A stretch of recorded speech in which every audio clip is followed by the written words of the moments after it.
What is up, everyone? Welcome back Hello. to Inspiration Point, where the uh, beaches are fine and my abs are finer. Uh, Everything's made up and the points don't matter. yeah, and where the rules are made up and the points don't matter. I am your host this evening, that which stands in the corner and yells, and these are our players. You're actually standing in the middle and yelling. According to the And overlay. these are our players, and also Anna has disadvantage. Oh no! Wait, we're doing R&R! Wait! Wow, you're gonna roll really poorly on that massage check then. Oh. The tattoo is slightly crooked. Yeah. It actually gives me disadvantage. Yeah, the tattoo artist is going, oh shit, sorry. Ah, shit. It's like, imagine if it was the tattoo that's on Anna's eye. It's Yeah. like, ah, shit! It's into the other eye. Fuck. Yeah, it was an artistic choice. Anyway, our players, if you would like to quickly introduce yourselves or not, I don't care. Sure. I'm Kit. I play the character Anna, who is a cleric barbarian simp, who that's all you need to know. I'm Dylan. I play Ruby, the monk druid who moves like a fluid. Oh my god! I'm Leah. I play Stenna. She is a half-elf wizard. She is very excited that she can now summon chimeras and bones, and intends on summoning many more ungodly, unholy creatures. Mm-hmm. And I'm Felix, and I play Kiva. Felix, you're super quiet. Yeah, you're a little. I don't know why. Maybe unplug and replug. Gives me time to keep mixing my drink. Every time I do a every time I do a rhyme, I dig myself deeper and deeper into a hole where I have to keep doing rhymes. At a certain point, I'm going to force you to take a level in Bard, and you're not going to have a choice. Oh. Amazing. What drink are you making right now? Yeah, what is this? So I'm we can hear you. basically making a really weird Moscow Mule, but we're out of vodka, so we're replacing the vodka with rum. At That goes in a 11:30 in copper the cup, morning? right? Usually That's it's the in a only copper time cup, to do but I don't it. own a copper cup. Mm.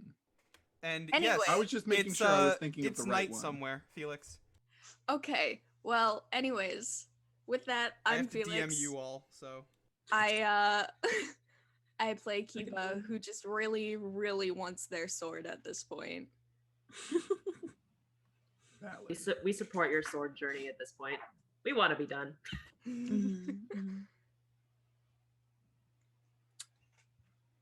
Leah, I think it's your turn. No, Oh, Leah already Wait, introduced I me. don't No, I'm know. just ignoring you all to finish Okay, mixing my drink. great. Yeah. Anyway, where we last left off, you had all just finished vacationing in a nice underground resort. Oh my fucking Ah, God. yes, it was Yes, so a vacation. relaxing. Wonderful. Honestly, we don't need any R&R this. Yeah, Wow. and after your lovely time, you left a wonderful review at the gate with the receptionist and headed back to do what you did. Mhm. Yeah. Making your way back to the Wizard Tower of Tower Master Craven, you all basically collapsed in a tired heap after a long night and a job well done. Yeah, and we leveled last time, right? You guys did level up. Awesome. Ruby got even faster and now can summon a ghost face. Mm-hmm. Ooh. And also one more thing that we'll talk about later. Ooh. All right, so we open in the wee hours of the morning. It is still dark outside, early enough that not even the birds have woken up yet. There are faint sounds. If one listened very carefully, you could still hear the sounds, the final sounds of the nocturnal creatures wrapping up and themselves resting for the night. The world around the city is quiet. The lamplight is soft, and the only presence in the still asleep town of Pole. In this early morning silence, in this peace, a single figure is seen leaving quietly from Tower Master Craven's abode and making their lone way quietly and somewhat surreptitiously, not sneaking, but not trying to be seen, towards the black peaks behind them, towards the mountains of Pole. Ruby, what would you like to do as you head towards the mountains? I definitely would have brought Ruby with, or Sapphire with I'm me. glad you would have brought Ruby with you. Yes, bringing Yeah, yourself that- along for this mhm. journey is the most important part. I think that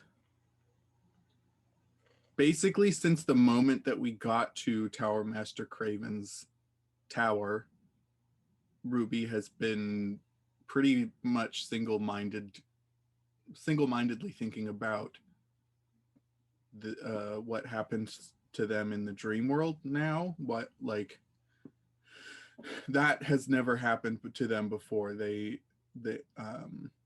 dream world has always been a place where they have some level of control, and they have lost that, and they are afraid of what that means. So they are trying to go and be alone for a while to try and get some insight on it. Okay. So, with your thoughts to yourself, you finally make it to the base of the mountain. And the closer you get to this vast range, the larger and larger it seems to grow before your eyes, until you are face to face with a near sheer drop, straight up, straight down. These long, looming black towers reaching towards the sky, basically, stand directly in front of you. Looking around, you notice a few small goat paths that could potentially be climbed leading upwards, but for most normal people, getting up these mountains is not so much a casual stroll as it is a concerted climb. Ruby is not the average person. Yeah, pretty much. So make me a really easy acrobatics check. Sick. That jumped out of my tray. Ooh, that's good. Acrobatics. That's a 24. All right. So some time passes, but you are able to easily pick out the different paths and different footholds that various creatures of the mountains use.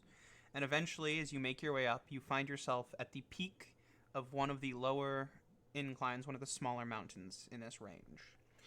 In front of you is seemingly still just vast, black rock face, reaching up as far as the eye can see. Behind you, or now in front of you, if you turn around, facing towards the town of Pole, you now are able to see the landscape itself stretching off into the distance, out towards the horizon and fading away, with a slight curve, as you can see for miles and miles and miles now.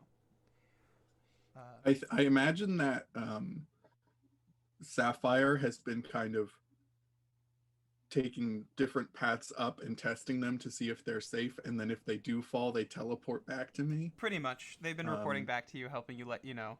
That is precious. Yeah. Eventually, you are able to find your way up to what appears to be a lone clearing near the peak of this mountain you are on. It's almost... You could almost believe that this was man-made with how flat and circular the space you are on is. Surrounded almost on all sides by rock and mountain, leading straight up, and with one opening looking out into the horizon, almost perfectly positioned to see the sun rise. You find that this place is strangely peaceful, as you are able to sit comfortably in the smooth, softer dirt and just be.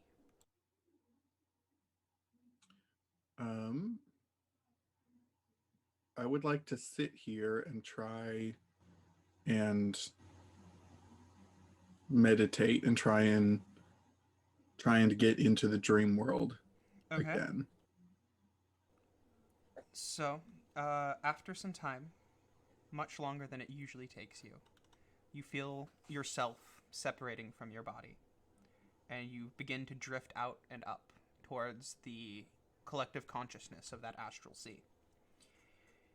However, once again, once you reach that state, you feel that uneasiness in the pit of your stomach, that lack of surety, that lack of solid footing that you usually have when you come here. And as soon as that feeling starts to creep in, you feel the winds around you in this astral plane begin to pick up, and you feel your form begin to be pushed and buffeted, and to even maintain and stay in the same spot, you find yourself struggling against the push and pull of this mysterious force as it threatens to get stronger and stronger and almost smash your form against the rocks around you.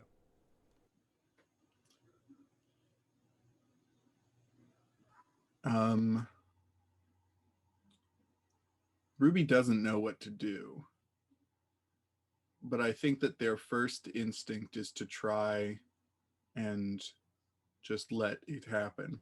Just let whatever is happening Okay. happen. So you give yourself over to the winds, and you find yourself thrown and tossed about in seemingly chaotic directions. First one direction, then the next. Occasionally, parts of your body make impact with the wall around you. Strangely enough, as you are in an astral setting, the walk wall around you, the physical world, still seems to have impact on your spiritual form. And you feel the weight of these blows as you hit the walls and are pulled away into a new one.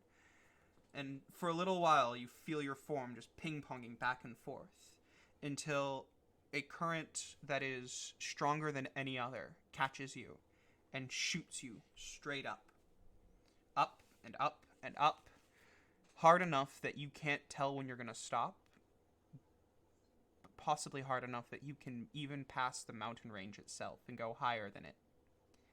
And after what seems like an eternity of light blocked out by rock, there's a sudden increase in brightness as the rock gives way and you see nothing but sky above you. Your body now briefly hanging in the air before going back into free fall. You find yourself unable to float, unable to fly around. Instead, you find yourself plummeting down directly to your still meditating form. However, in the brief moments that you are above, in the sky, in the clouds, in the world around you, you're able to look out and see just a glimpse of the land that lies past the mountain range. And that glimpse you see lush forests next to scorching deserts. You see fields of lava crashing against giant glaciers in almost a primal elemental war. And the more you look, the more you start to feel numerous, unspeakably large and unspeakably powerful presences just within this expanse of different land and different biomes. And just as the rocks begin to rush up and your vision is cut off of the lands beyond the mountain, you see, to the very, very distance, off, farther than you can possibly figure out, a bright, almost blindingly warm light with a small sense of familiarity within it. Your body then rushes back past the rocks, past the mountains, and lands hard within your form. Before I land, when I see that, could I ask for help? I see that and I just say, I'm lost. I need help. As you're falling and yeah. your words leave your lips and are caught on the wind rushing around you. There's no response, but you hope whoever's there, whatever is there, heard the words that were caught on the wind and is looking out for you. There is a impact a sensation of confusion as your two forms join back into one so suddenly and so violently. And then, breathing hard and still a little shaken, you are now back to yourself in the physical world, sitting in meditation with a small amount of sweat beating down the front of your forehead.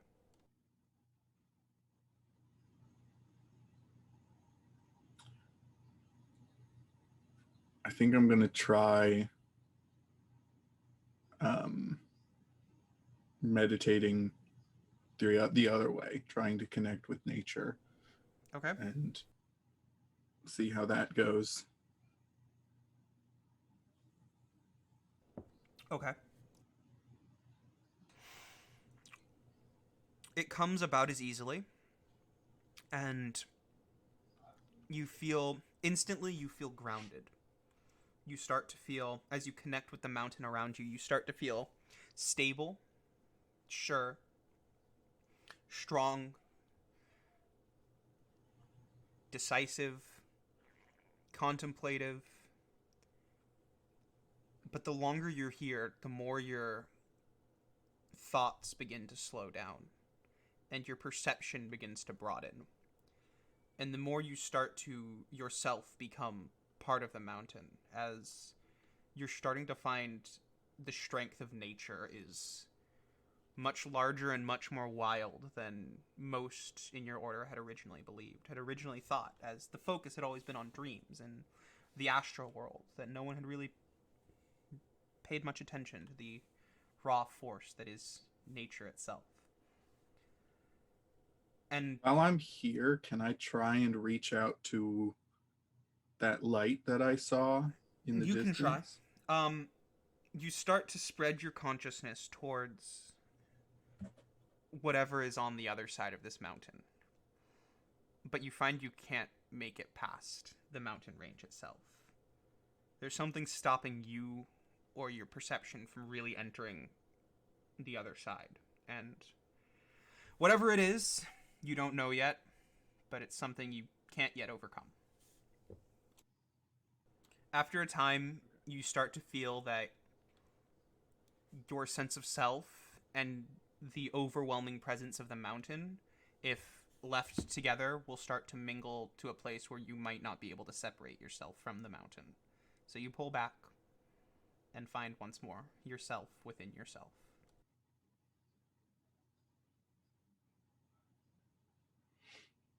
I think that Ruby is remembering their training from the monastery, learning about how your emotional state can affect the dream world when you're there. And they figured that was what was going on, and they don't really have an answer about how to fix it yet, but they do think that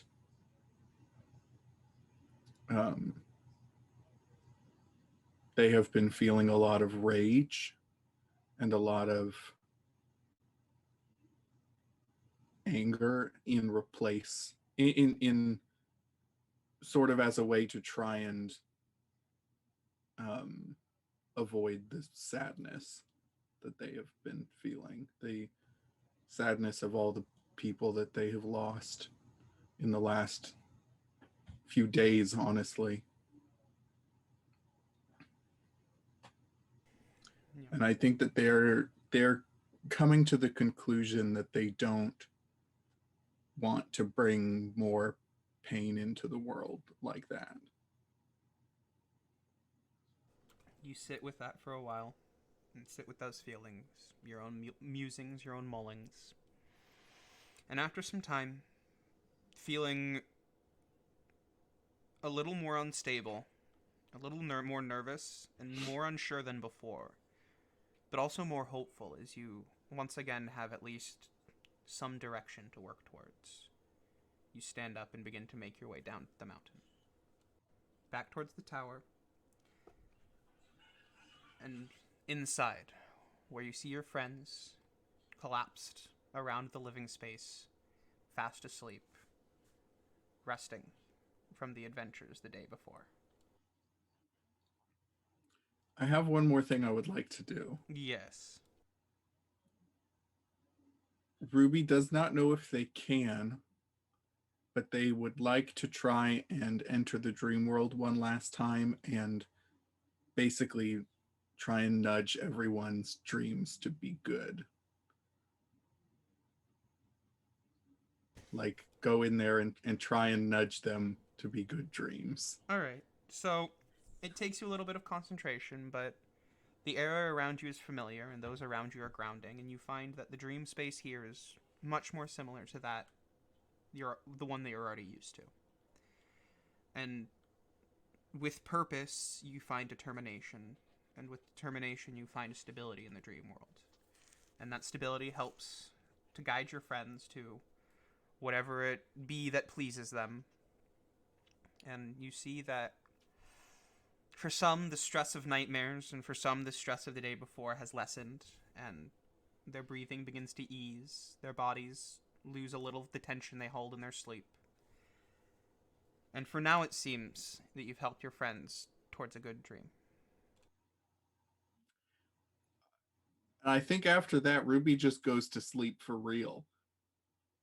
Like, All right. actually falls asleep. Ruby, you pass out. Time passes, and the morning comes. You all slowly find yourselves waking up. Sore, tired, still exhausted from the day before, but all of you feeling, for some reason, a little happier, much better. Even if you don't remember it, you remember the feeling of a good dream.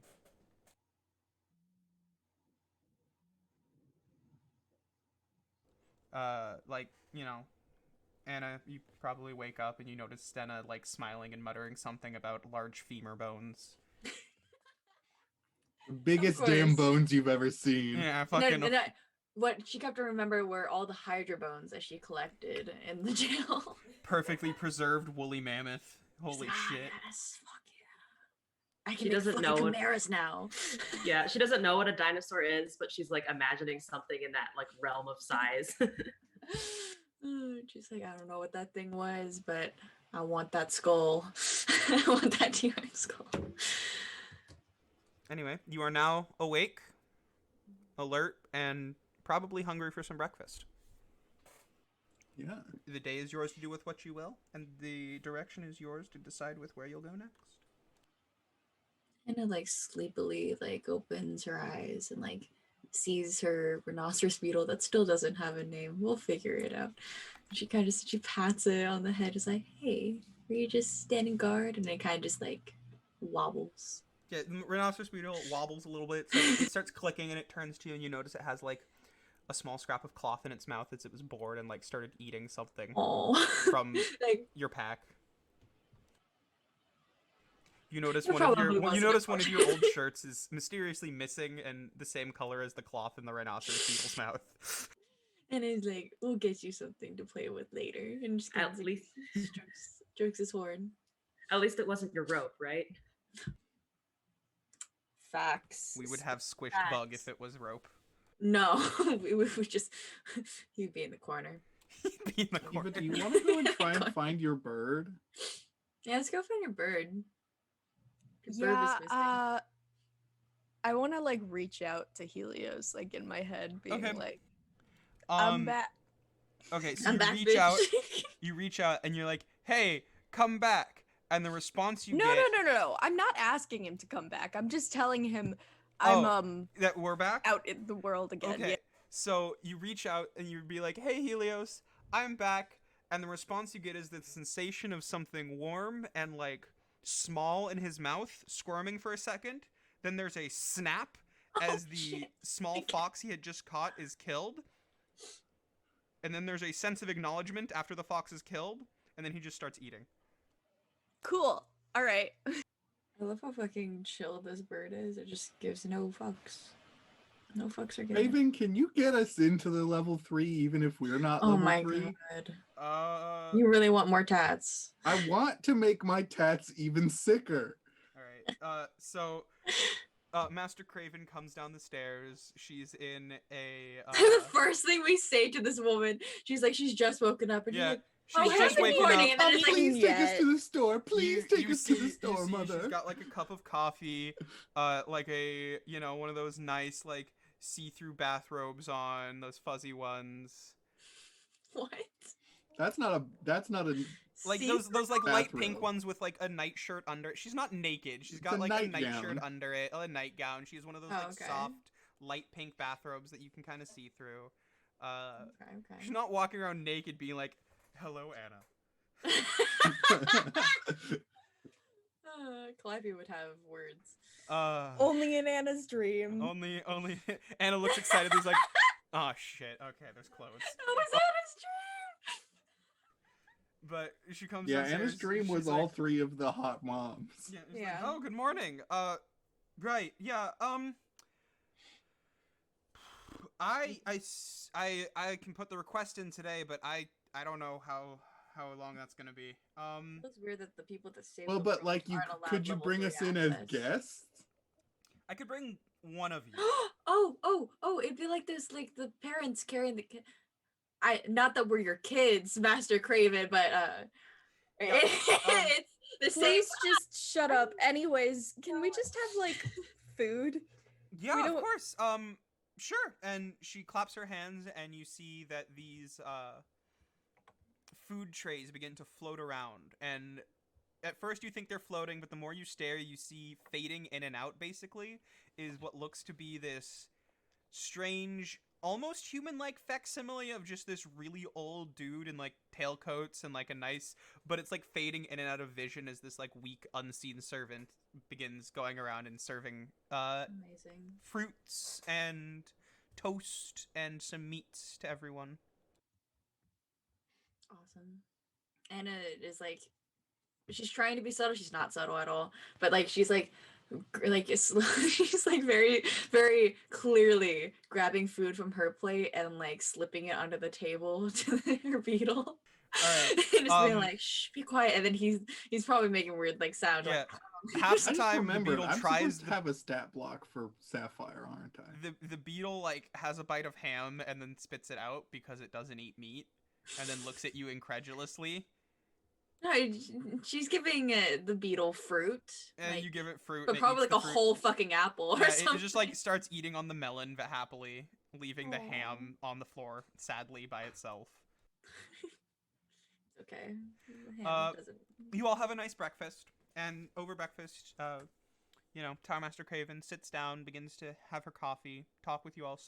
So, what's next for you all? Your intrepid save- adventuring party. Just save another fucking world. I had an interesting dream last night. Oh, dreams are always, can sometimes be more than just a dream. This one I'm fairly sure was because like it was like a big hall, like Penelope was there with the sword, and then there was like a voice that said the contest, like let the contest begin or something like that. So I think I have to compete to prove myself most worthy of like my ancestral sword. Well, Which then. I already kind of used to cut a mountain in half, but that was also kind of my cousin's dagger. I don't know. It was a whole thing. It was pretty cool. Yeah. Pretty radical. Well then, little gnome, best of luck. Not just a mountain, the whole city. That is also true. And you're on. Now that Um, is an impressive artifact. yeah. Especially considering I didn't actually have it. Even more impressive, the actual sword Manifested it. itself must be something to look at. Yeah. It's pretty Unless cool. you've had, unless course. it's been love the entire time. It makes It's, you wonder, who else The is in sword was in your contest? heart all along. But yeah, I I mean, yeah. it's been missing for like hundreds of years, so it's Mm. I mean, it makes you wonder, though. It's said the contest has begun. I wonder who else is competing. yeah. I don't Well, know. we killed your aunt, so we don't have to worry about that. Thank God for that. Tower Who's Master already Craven going? just looks at you and be like, "Excuse me?" She was very annoying. She was She a bad was- person. She was turning lots of I people into weird mentioned- monster zombie Ah. robots. Cool. Okay. Yeah, I mentioned this. I said I don't think we told Master- her. no. I said literally like less than 5 minutes ago that you cut your aunt in half. No, no, I you don't said think you that said she's a gonna mountain and you survive. said a city. No, I added the aunt thing. The Regardless, I I don't did think cut she my could aunt in survive that. half, but she had turned my cousin into a horrible zombie monster because yikes. Family So, matters. like- What can I say? Yeah, you know. the casual family bullshit. But yeah, I don't know who else would be competing.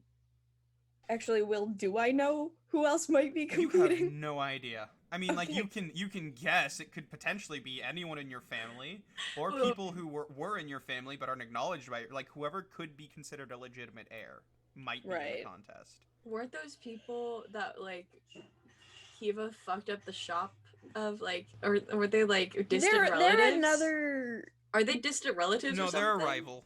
Okay, True. okay. Just wanted to make sure because like they're there and they're just like, that's the person.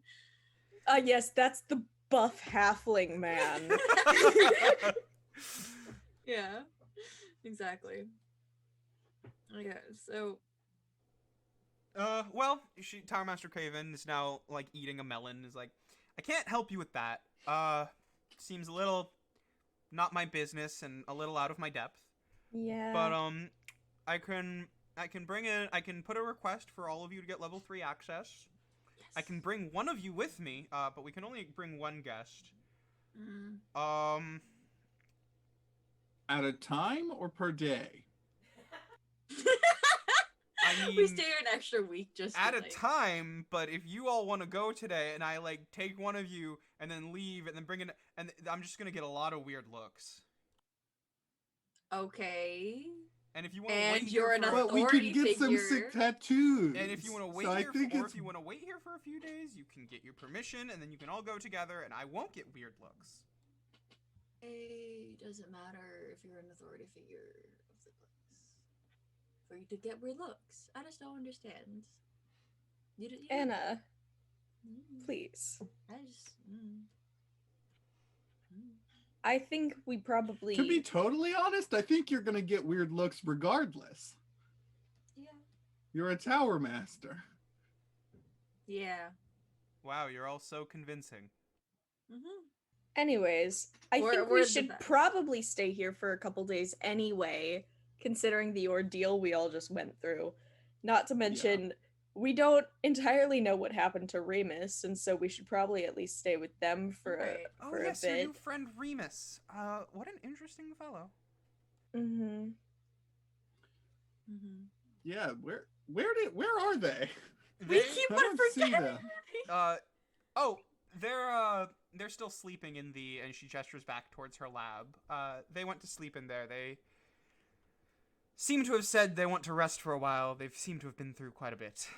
Yeah. They got Yeah. pretty old. They changed. Yeah, they became old. That's And then never they fun. weren't It does old. really strange things to I your think they mind. became their grandpa, but crazy. Ooh, does strange things to the mind. That's never fun. Yeah. You see this look on her face as if she's talking from personal experience. Like, don't fuck with age. I mean, yeah, you're a wizard. You get it. It's I weird. get- I get Magic's it. crazy. Magic's Um, crazy. Yeah, I mean, I have some tattoos that I would very much like to upgrade, but other than that, I don't Well, know. all what right. else to do. Well then, if I have to say, we could probably start, and then, her sentence is cut off with, as there appears to be, some loud banging sounds coming from a little ways away, coming from another room. Hmm. As you hear a voice going, "What?" Who is that? Master Craven, do you have another guest? She looks confused. She's like, "I have no idea what that is, and I have no idea how he got in here." And she immediately assumes a more defensive stance and starts walking towards the other room. This feels like deja vu with the clown bullshit. when we started writing in his journal, and he went, "What?" And then I just started being like, "Why are they doing this?" Looking around, however, you now notice all of your bags are missing. Wait. Ruby is sprinting towards the sound. Okay. Yeah, I'll haul You ass, all run into the room to see your bags have been emptied onto the floor and thrown about, and amidst all the mess, you see what appears to be a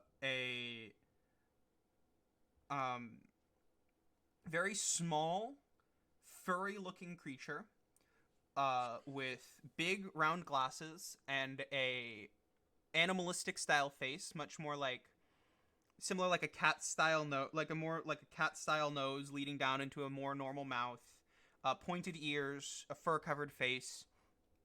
It appears to be, for all intents and purposes, a very tiny bugbear. And he is in a well-dressed, what appears to be uniform, with some kind of name tag on it, and his large glasses are holding what appears to be what is now a completely blank and empty book. And he's It's shaking librarian. with his hands. He's shaking. Fuck. And his hands are shaking as he holds this empty book. And he goes, "What's happened to the library book?" We Someone didn't erased 12 from Okay. existence. Yeah, no, All of somebody. you hold on. One person at a time. Okay, someone erased the person whose book that was from existence. We could not have done anything to stop it. We're sorry?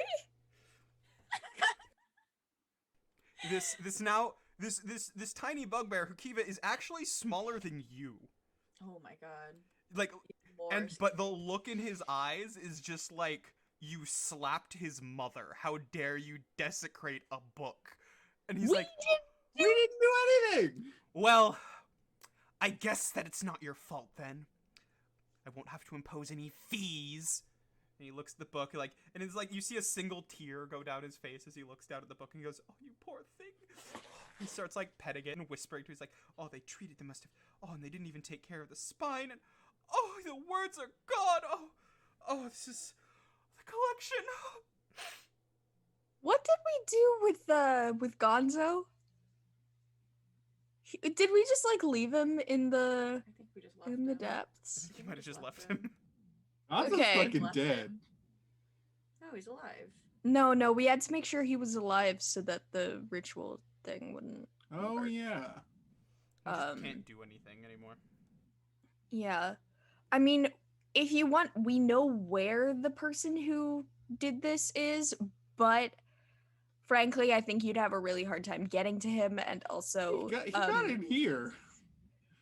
yeah, but also he's kind of like he's not really gonna be able to do anything anymore. Also, he said that he did it, but it was someone else's like power. Yeah. I think. You see So- now the small man is just like rubbing his temples like, "Ugh. This is why I said we shouldn't lend out books anymore. But no, we have to be a community and we're providing a service for people. And then we let them get their dirty little hands on our precious little book and then they ruin." What's the use of a book if no one can read it? What's the use of a book if no one can read it? Maybe if you learned respect and how to hold a book. And he like goes back to like treating the book and like angrily glancing at you like, some people have no manners, no respect, no education. Would you be gracious enough to teach some of us how to properly care for a book? He looks over at you slowly. Did you just ask me to teach you how to treat other people's property with respect?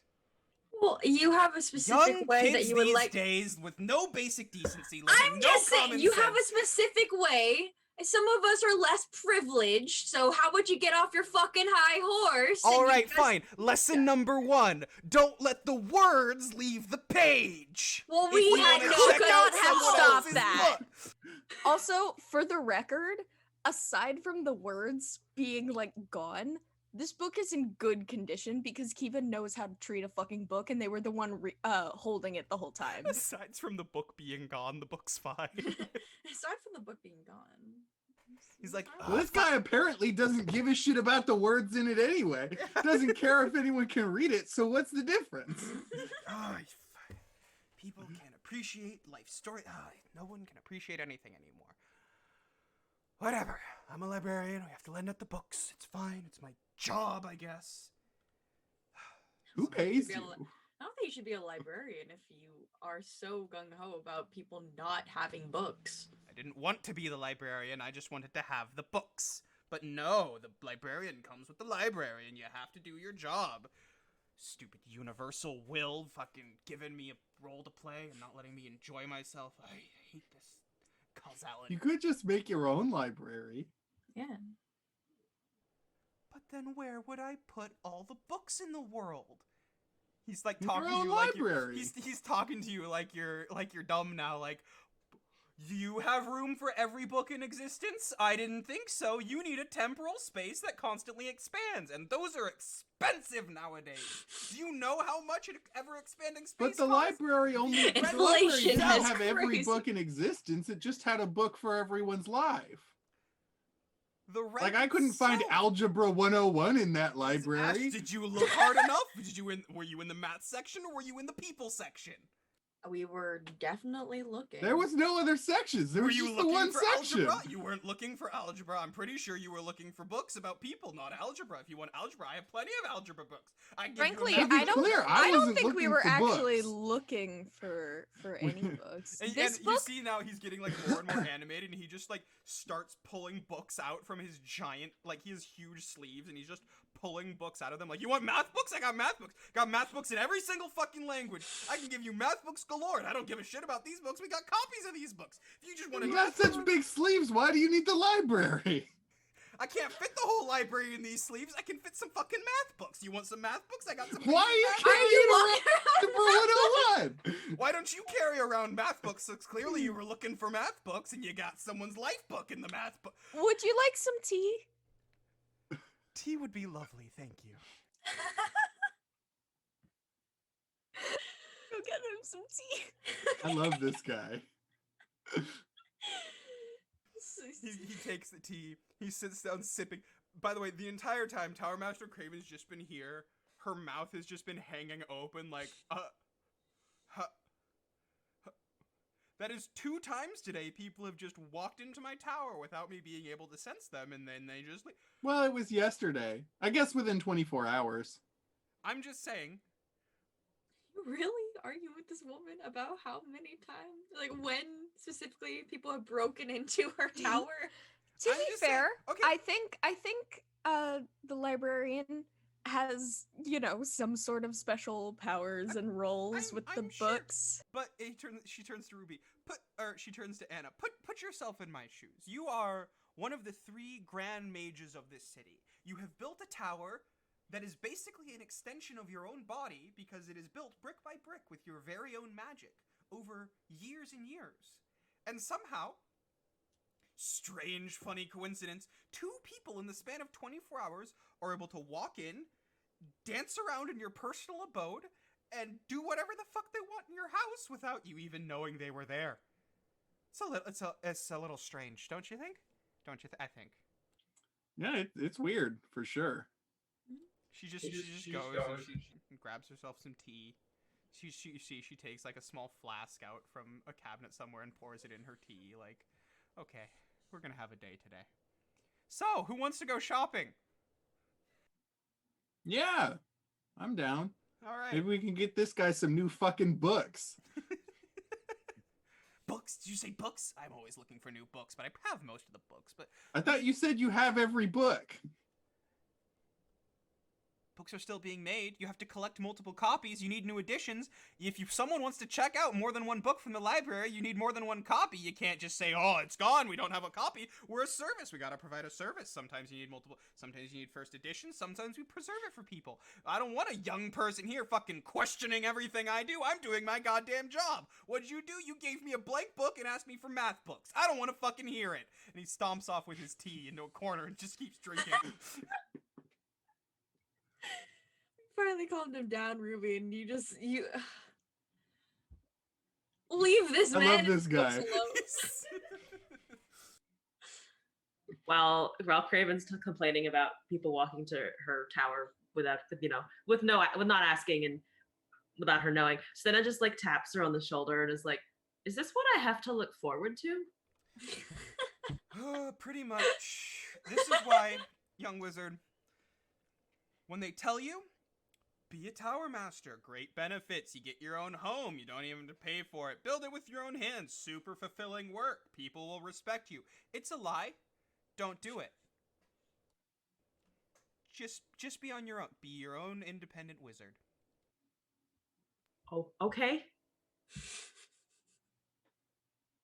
Freelancing work, you know? I think if you could manage to build the tower in a pocket dimension, that would be ideal. You get all the best of both worlds. I agree, but do you know how much a tower costs to build? How much? Well, you I said do. you built it I did build it with my own with magic. magic. With my own hands. You need So materials. free, right? You need materials. You can't just create materials out of nothing, especially So highly then magical when you ones. say you built it out of magic, Yeah. you mean you brought all the materials here and Yeah. built it with your hands, and you're just calling it magic? Well, no, I used magic to build it, but you can't. Have you seen a wizard create shit out of nothing, or do Yeah. they need something? It's called transmutation It's called spell components. or conjuration. It's called spell components. Eh, Ruby, the non-wizard, fighting with all the wizards. I'm just saying, if you need all the pieces of the tower If you in want- order to make the tower, you're just making You a don't tower. need all the pieces of the tower. You need the magical elements. You need the core. You need the different metals that conduct magic well enough for your research. You need permission to build it on a plot of land. Do you know how much magical crystals cost? Do you know how much conductive metals that are specifically conductive to magic cost? That shit is expensive. Yes. Yeah, Felix, you're like, yeah, no, I know. I probably shipped them. They may or may not have been produced Kiva has by never my worked family. a day in their life. They have not done shit. Bold of you to assume they didn't have to learn how much things cost. Yeah, No, I know, but True. But Will said that you've shipped them. You did not. Not ship me them. personally, my family. yeah, but Kiva read the manifests, knows the details, knows the routes, knows the cost, especially the cost, mostly the cost. It's basically Mostly the cost. But basically now Tower Master Craven has joined the bugbear in the corner, going off on a rant to no one about how much shit costs and how expensive it is to be a government wizard, and why the Ruby's just fuck setting do off they make her everyone. pay for her own goddamn materials when they set, and now they're both just like muttering separately to themselves together in a corner. Anna just starts like just puts her hand on Ruby's head, goes, "No more." No more. But it's so funny. No! Stop instigating fights in the place where someone has offered us place to stay. Also, and if given you us want free to food. actually go and get those tattoos upgraded today, you might want to have our wizard in working condition. In working condition. She's fine. She was angry about this before, clearly. Yeah, I so didn't. this is just like repressed shit coming out now. You see now she's like bitterly giving stupid nicknames to different, what you can guess are like government bureaucrats, like, oh, and Alfonso here thinks he's so fucking great requisitioning some cheap ass lumber for me, which just made me have to go out and buy my own that was some fucking quality, but because no, our merchants we have a deal with these merchants, so we have to get Wait, so what is your job?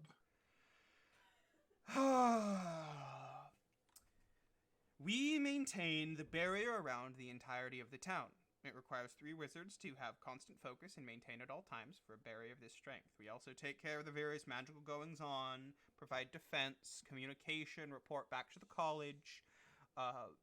In exchange, we are provided protection, we are provided funds, and we are provided a certain amount of discretion and power in order to conduct research that of our own interests and our own leanings as we please, without the interference from the king, the crown, or the government. So you basically always have a concentration spell going? Pretty much, yeah.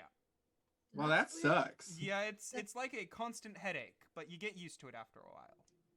That's weird that the guards are so sus of you then. Wouldn't you? I mean, to be fair, wouldn't you be if you had to give difference to a random person who walked into your town and was said, "Hey, the king said I am one third of the people who now run this town, and if you don't listen to me, I can basically nuke you off of existence." But you're also protecting them. Yeah, but most common people are afraid of the things they can see, not amorphous threats. I mean, that but don't you could exist nuke yet. them out of existence even if you weren't an authority figure. Yes, Yeah, but at least you have someone saying that, like, okay, well, like this person's actually it's- supposed to be here. it's more along the lines of I was placed in this position of power. In their eyes, I didn't earn it, so they don't respect me. They just fear me. And Great. also, she points at the horns and her skin, like And Anna goes, oh, You get it. Okay, yeah, I get that shit. Okay, I was hoping that maybe you wouldn't have to deal with that. no. But It makes sense. why would no? I was racist everywhere. Just fuck you. Yes, Cool. it's unfortunate and constant. Mhm. Fuck these hoes. She doesn't say that. Fuck these humans, god damn. Yeah, just Uh, And at this point, you now notice that the small, tiny, angry man who was here before and the book he was holding are gone. oh shit. What? Bye. Good for him. You don't hear anything. There's no response. But when you say bye, Ruby, you just feel, for Anger. some reason, this annoyance settle in the room before fading. Oh my gosh. No, we know it's him. Cool. So shopping? This is Oh now my my favorite God. NPC. Sure. So, Yeah, the tiny bugbear is better than all of the moms. Tiny Bugbear's the No. best.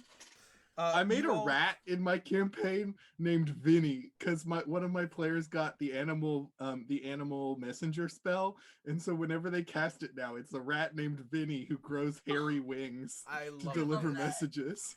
So you all now begin to, gather up all the shit that has been dumped out of your bags into the floor.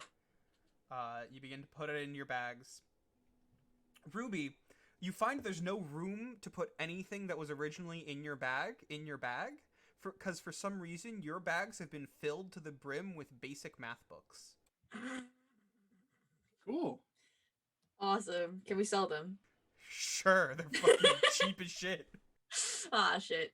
It's like elementary school math. I didn't really have anything in my bags anymore anyway. I Yeah, have my so ring. Now It's they're fine. just filled with math books. Well, we can bring it back to Triana. I'm sure Triana would Math like to books? To educate her teach son. her son. Yeah. Yeah, it's true enough. Yeah, and he's gonna run the tavern one day. True enough. Doesn't really need algebra for that, but Yeah, Hey! you got to calculate the amount of money that you got to take from You people. gotta calculate the tips. that's not Yeah. algebra. It's percentages, algebra. which It's is closer addition. to algebra than addition. Eh. I guess. So you now have the day to do with what you will. Triana can take, not Triana. Craven can take one of you to the tattoo place on the 3rd floor.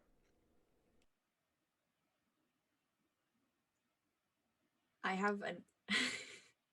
So I know that you want to go, Dylan. I know that you really want to go, but I have another idea of what Anna would want to do with Ruby. So I'm just gonna.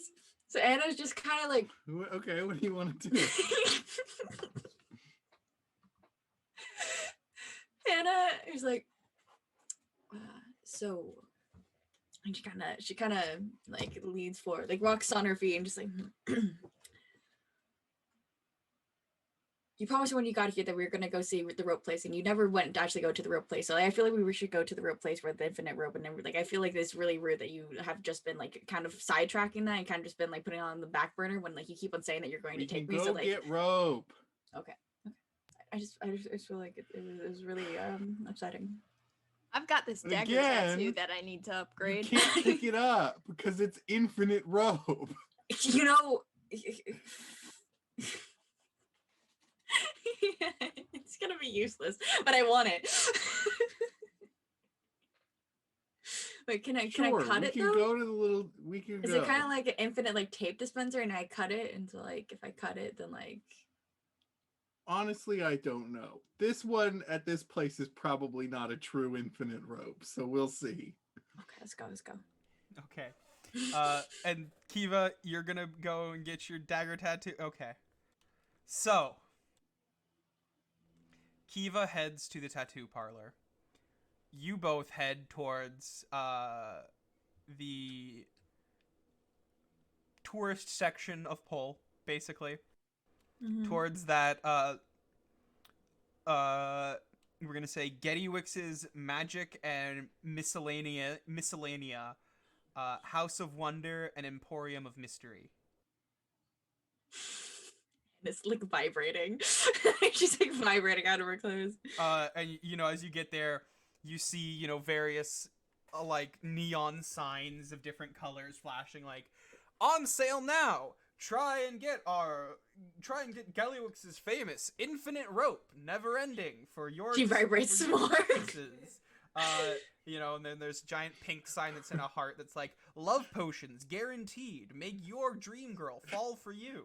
And then there's And I one go, Anna's where- just making a cacophony as her metal armor is clanking.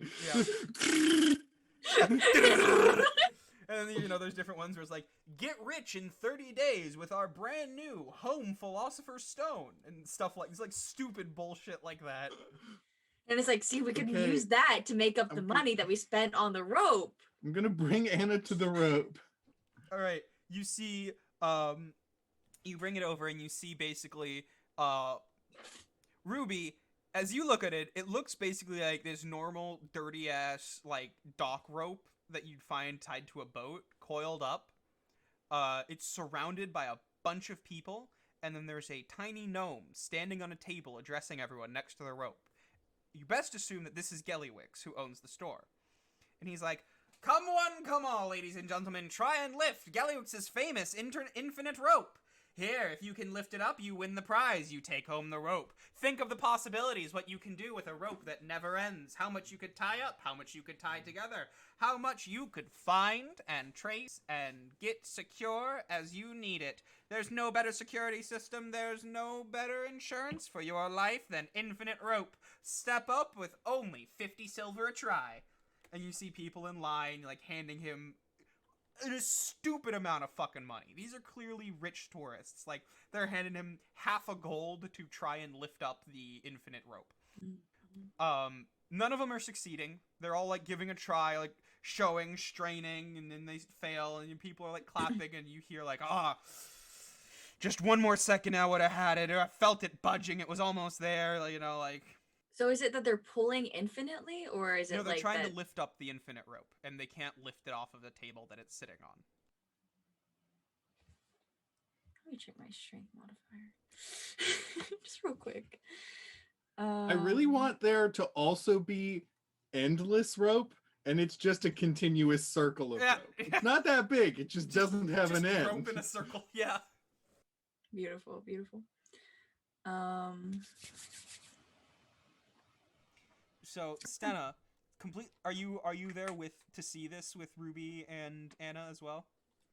No, before I guess before Kiva goes with Craven to get the tattoo thing, I want to ask Craven if she knows anything about a new orphanage being set up in town.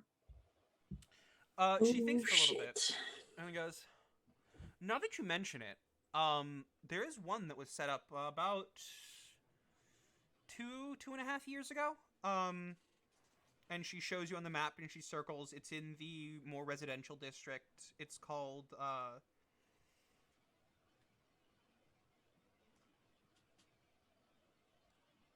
It's called the Way House. Stenna's gonna go that way, and like when she gets there, she's gonna start going around in like kind of a circle, like slowly going closer and closer to the center of where the orphanage is. Okay. As you do that, Anna, you're in line. You're almost at the front Yes. of the line. I'm so As you now excited. get to the front of the line, you see you are now face to face with the knees of a tiny gnome man who is standing on a table, and he leans down and goes, "Well, hello, beautiful lady. Would you like to try your hand at Gallywix's infinite rope and get a chance to take home a wonderful prize?" Before he's even stopped, she's already looking at Groovy like, give the money, give the money. He's so excited. You're Dylan, muted. you're muted. You have money? Oh right. And it's like just shoves the money at him. All right, he pockets the 50 silver and goes, "Please, step right up. You have 30 seconds to try and lift up the rope."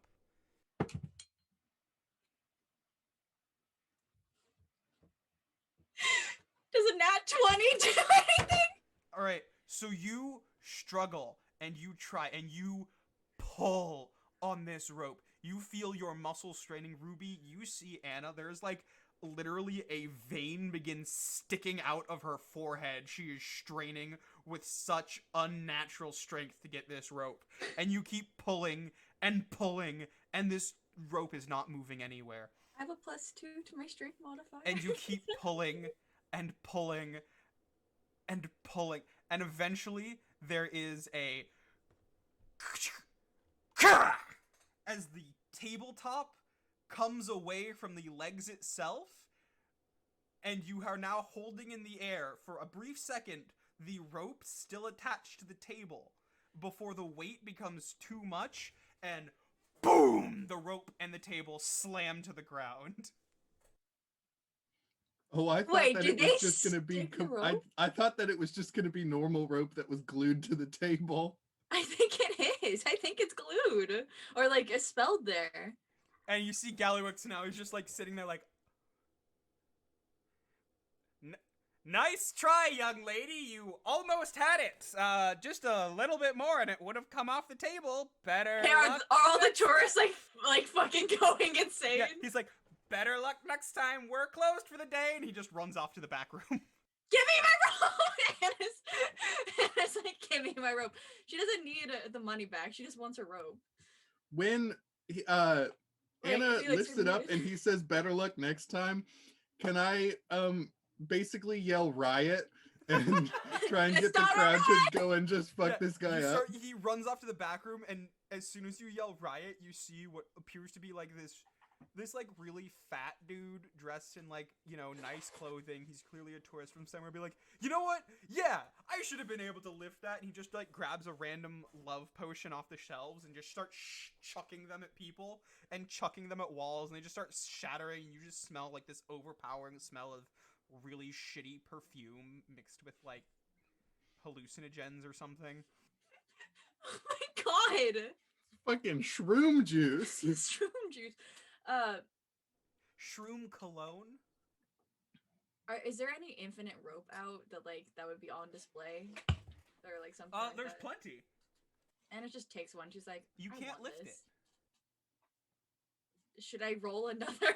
No. dice? See if I can lift So, it. after a little bit of thinking, Ruby comes to the realization that it is indeed actually infinite rope. If you pulled the rope out, it would never end. However, this is a really shitty, really, really crap enchantment that basically broke halfway through spellcasting. So while it also has infinite length, it also has technically infinite weight. It's infinite weight in a finite package, is what it like. You cannot lift it. But I did. And a table in addition. Anna's just like, okay. She kind of brushes her shoulders off. She's like, I'm kind of strong, y'all. This would be pretty useful at like a dock. Yeah. You just have it there Yeah. and you pull out a length of it and tie your ship up, and then you Yeah, can yeah. just toss it into the sea. It doesn't matter. It's true. Is there any money out? No. So if I can't, can I investigate to see if I can get into the teller or something or Sure, find you this can- guy? You can roll an investigation check. That is plus.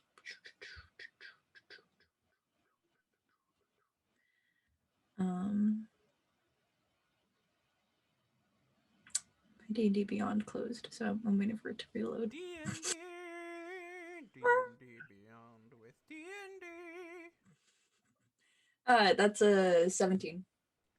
Okay, so looking around, you see the teller is nowhere to be seen. He's clearly gone into the back room. However, what you do notice is basically plastered every square inch of free space. There is some variation of a no refund sign. But I did the thing. I actually lifted it. Great. Go logic out a scam artist.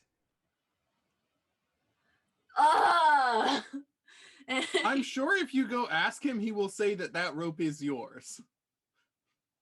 You just Yeah, can't do anything with Anna it. knocks on the door. She's like, "Excuse me, can I just take the rope?" We're then?" closed! Okay, I'm just gonna take the rope. Help yourself, we're closed! Anna starts dragging the rope and the table out. You just hurt. Yeah, it's horrible. But Anna's like, "I won this. I'm taking." All right. You see, as you drag the table, for some reason, it's now that you're starting to move it. Like, the more you lift the rope, the heavier the rope gets in proportion to how hard you're trying to lift it. For some reason, and now that you're dragging the table, it's leaving like deep, angry grooves along the floor that you drag it across. There's just these Use my 50 long silver. scratch lines along the entire shop floor as the table gets dragged out of the doorway and through the. I was imagining that she grabbed one end of it and started walking away, and she was like, "Oh, this is really easy to pull," and it's just like it's just coming out. It's just not. She's not dragging it. She's just. Well, here's a question: did you grab the rope or the table? I grab the table that the rope is on. Then yeah, the dragging Okay. across the floor happens. That's what Yeah, would no, happen it's fine, if you just because- grabbed the rope. Yes. Because if I cut the rope, would it, anything like would I Yeah. would it like I have a length of rope? Yeah. Yeah. It's So just I rope. just How I does the dragged the rope rope. determine what is the source and what is the product? yeah. If you cut it, does it become two infinite ropes? No. I just have an Okay. infinite supply of rope now. So Anna's dragging it, and she's like, she sees the grooves, and she's like, "It's okay. He can use my 50 silver," and just continues to drag it. Okay. You She get it drags it outside. down the street. You get it outside onto the paved streets outside, and now you're dragging it along. You just hear, "Turn!" and it's dragging through the stone and whatever metal it passes Amazing. over, and Amazing. and people are just turning and staring. You hear kids being like, "Mommy, mommy, why is that weird lady dragging a table through the dirt?" And it's And like, I Mom- won this. And the mom's Hi! like, "Mom's like, come here, sweetie. Don't pay attention to those people. We don't want to give them our looks. We don't want them noticing us. They might come over and beg us for money." I like the idea of, yeah, I'm sure it's probably not in the same part of town, but I like the idea of Stena just like seeing it like 2 blocks away and going, oh, and I looked thinking, I'm glad people don't know that I know those people. Just hearing it, Yeah, not no, even seeing it. I saw Stena and be like, Stena, hi! Yeah, How are you? You don't see Stena. Aw. Stena, however, as you're walking around the orphanage, making your rounds, you just in the distance you hear. And you know in your heart. You You know have you're a right. feeling. It's like that was the direction Anna went with Ruby. All right, as that's happening, Kiva, you are led up to the second floor with Tower Master Craven at your side. You are brought to that blank stone wall you all came face to face with last time. And with Tower Master Craven next to you, with her hand on your shoulder, you now see that there is, instead of a blank stone wall, a staircase leading upwards. She must be leaning down real far. Yeah. She's like walking like, She hey! cast enlarge reduce on herself. She's like, listen, I could either carry you or I can hold my hand on your shoulders till we get up there. Your choice. Unmute muted. yourself. Get carried by the pretty lady. Just put it on my head. Yeah. Eventually, you all get. She just puts a giant hand and just grabs the top of your head and just keeps walking. Just dragging you. Yeah, she just like picks you up and you're just kind of dangling there. She's like, "Yep." Not the first time. It's like an What do eagle. you guys think of my new handbag? It's like an eagle carries a rabbit flying away. Kiva's just like dangling there in the claws of Craven. But In eventually the Claws you make. of Craven sounds like a band name. Yeah, right. Heavy metal band. Eventually you Yes. make it up to the 3rd floor, and instantly you notice the difference, Kiva. As up there you see most of the people up here are either very, very, very rich and very wealthy. Dignitaries, nobility, courtiers, high-level courtiers in different nobilities, different courts. A lot of them probably from the mainland. The other thing you see are those who aren't very well dressed seem to carry an air of belonging around there, as they are either 3rd floor shopkeepers, college or tower mages of their own who have come here to visit, to exchange, to buy. From every person up here, there is either a sense of superiority from status, position, or wealth, or a sense of power through sheer magical force. Looking around, you see that there are no more like tents, and there's no more farmers market style. You don't hear anyone haggling. You don't hear anyone bartering over prices. You just see various rows of different shops. And these shops are all very well built, have some kind of enchanted magical flair to them, and seem to be much more vast on the inside than they would be on the outside. Now that you're up on the 3rd floor, you also see, looking around, you see different weapons stores. You see different ancient-looking bookstores with tomes that seem to be moving on their own, making sounds that sound like sleeping or muffled screams from behind the pages. Up here, you get the sense, even you get the sense, that you can feel this strange electricity on the back of your neck that you only get when you feel like there's really dangerous shit around you. Everything up here is really dangerous shit. God, I want to look at some of those weapons. But Is there a tattoo way that I could first. be like in the 2nd floor of this place and be mind linked with Kiva? Sure. You are Basically, able to... just telling them if there's something cool that I want for them to buy it. Sure, Ruby.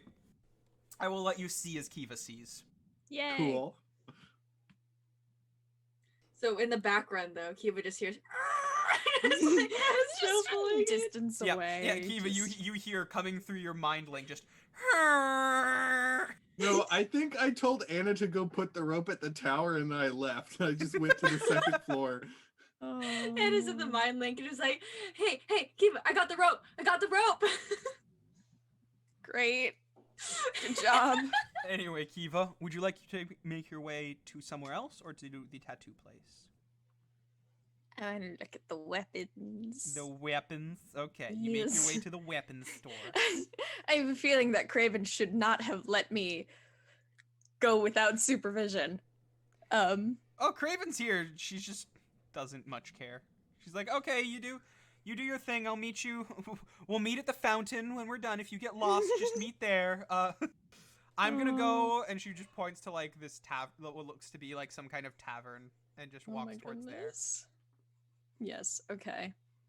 Weapons. there. Okay, so you approach the weapons store. The store itself seems to be called the Fire and the Forge. Inside, you see what appears to be a tall, weathered-looking elven man who is walking around, maintaining the front desk, looking at the different weapons on display, and just, in general, upkeeping the store. It's currently an empty store, and as he sees you enter, he goes, "Oh, welcome. I'll be with you in just a moment, please. I just need to finish this up right here." As you see, he is currently at what appears to be a display case of various types of firearm, Mm. each one Don't give Kiva a gun. very delicately displayed, and I want Kiva to have a gun so badly, but as Anna, I would not want Kiva to get a gun at kept all. behind what appears to be several layers of magical security.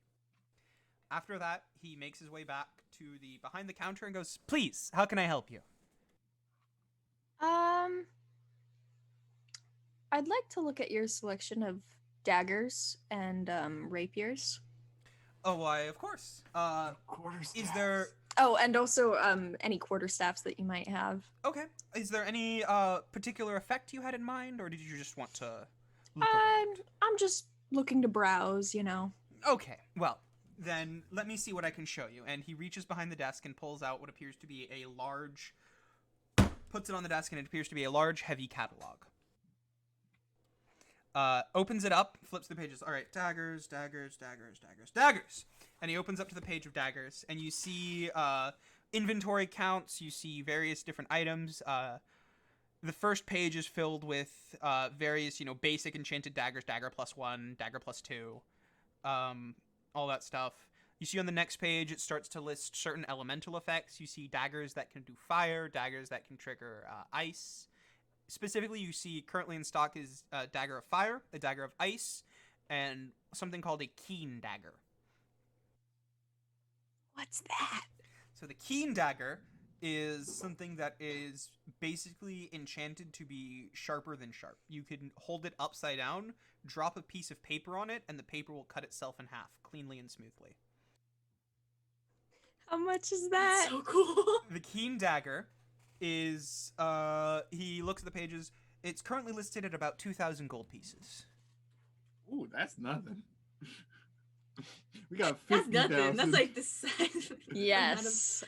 We got money it takes for a city. 53,759. Jesus. Okay. Yes, so I will want to buy one of those. Okay. He marks down the keen dagger. Basically, when you have the keen dagger, it is the normal thing to hit, the roll plus dex modifier plus proficiency. And then on hit, it's if you get sneak attack, it's sneak attack, but the damage is 1d. It's 1d6 plus dexterity. And then after that, you roll an extra 1d4 and add that to the damage. Hold on.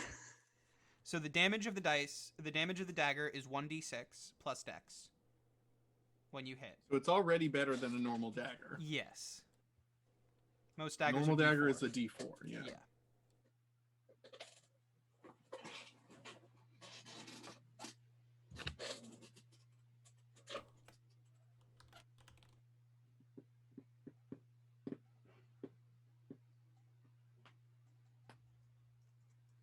It's not the extra 1d4. So it's a 1d6 and the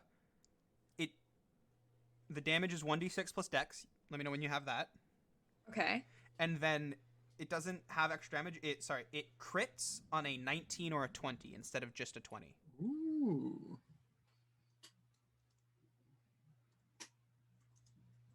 Cool. Okay. And then let's see. Now for quarterstaffs. Quarterstaffs, yes. Those are a little harder to find, as those are a more specialized crafting. But we have a few here, and he opens up towards more the back of the book, and you see a choice of 3 different quarterstaffs.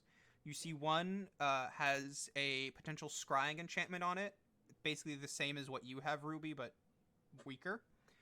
You see one is what appears to be a pure silver quarterstaff. And one is made out of this blackened wood with various grooves and patterns within it. And he explains that this is a Chandler's quarterstaff. Chandler Bing? Not Chandler, Channeler. Not sure what that is, but I'll look it up. It you won't find it because I think it's my own homebrew. All right. What does it So mean?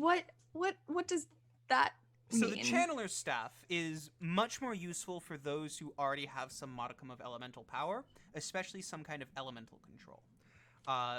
What you were able to do is you were able to further channel yourself and your own elemental magics into this staff and imbue the staff with the properties of that element. Basically, if you can cast a spell of a certain element, Ruby, and with your arms you can do most any element, you can imbue the staff to deal damage of that elemental type and add on an extra 2 damage to your attacks. Ooh. How much is that? So this one is a custom-made order, and I'd have to say it is about 8,000 gold pieces. I'm down. That sounds good to me. I'll just yes. have both staffs. I got 2 sets of arms. Why not have 2 staffs? There you go. Yeah. All right. So one of total those. 11,000 gold so far. Anything else? I'm curious about any rapiers you might have. Those are much easier to find. Let's see. And the elf flips to the rapier pages, and you see the various basic enchanted rapiers +1 and +2. And you see most of them seem to have been sold to someone. Most of the rapiers appear to be sold out. However, there is one left, and it is called the Bloodletter. Do tell. So, this rapier is actually one that's not one that was made here. It came to us with a rather interesting history. The previous owner was constantly entrenched in... It was a mercenary, constantly entrenched in warfare. And as such, this blade that was once a completely normal sword has gotten soaked and covered over and over again with the lives of those it has taken. As such, wounds that this blade inflicts tend to either take a very long time to begin healing or not really heal over at all. And seemingly small amounts when this blade becomes very suffused with gore. Small amounts of blood are seemingly taken from those who it inflicts wounds against and transferred back into the wielder itself as vitality. And how much would this cost? Now, this is a piece of history. This one is going to be about 12,000 gold pieces. That's a lot of money. That is a lot of money. That is a lot of money, but that's That's really, like a whole that's a really cool tattoo. fucking. That's a whole tattoo. Yeah, that's a lot. I'll keep it in mind, but I'll just take the other 2 for now. All right. Well, with the channeler's staff and the dagger, that is going to come to a total of 11,000 gold. All right. Thank you so much. Would you like this gift wrapped? I'll have the staff gift wrapped. Yes. All right. And you see she takes out the elf. He takes out what appears to be like really pretty like pink lacy tissue paper and wraps the staff in it. And then he wraps it in like bright neon yellow and with like a blue trim kind of wrapping paper. And basically he twists off the end, and in the end he basically hands you what looks like a giant yellow and blue Tootsie Roll. So a staff like this is supposed to be a couple feet taller than the user. Yeah. So this is probably about 4 times Kiva's height. Yeah. At least. Excellent. Beautiful. 10. All right. You have your weapons. Oh, does that guy?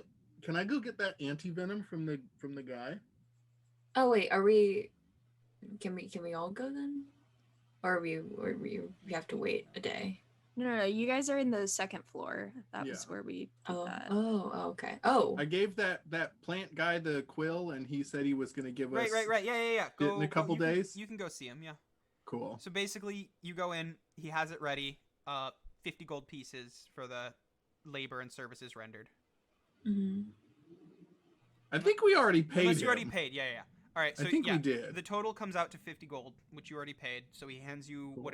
he hands you 3 small vials and a single syringe, and he basically gives you the instructions of how much to inject, where to inject it, how to inject it if this ever comes up, and you now have 3 doses of antidote.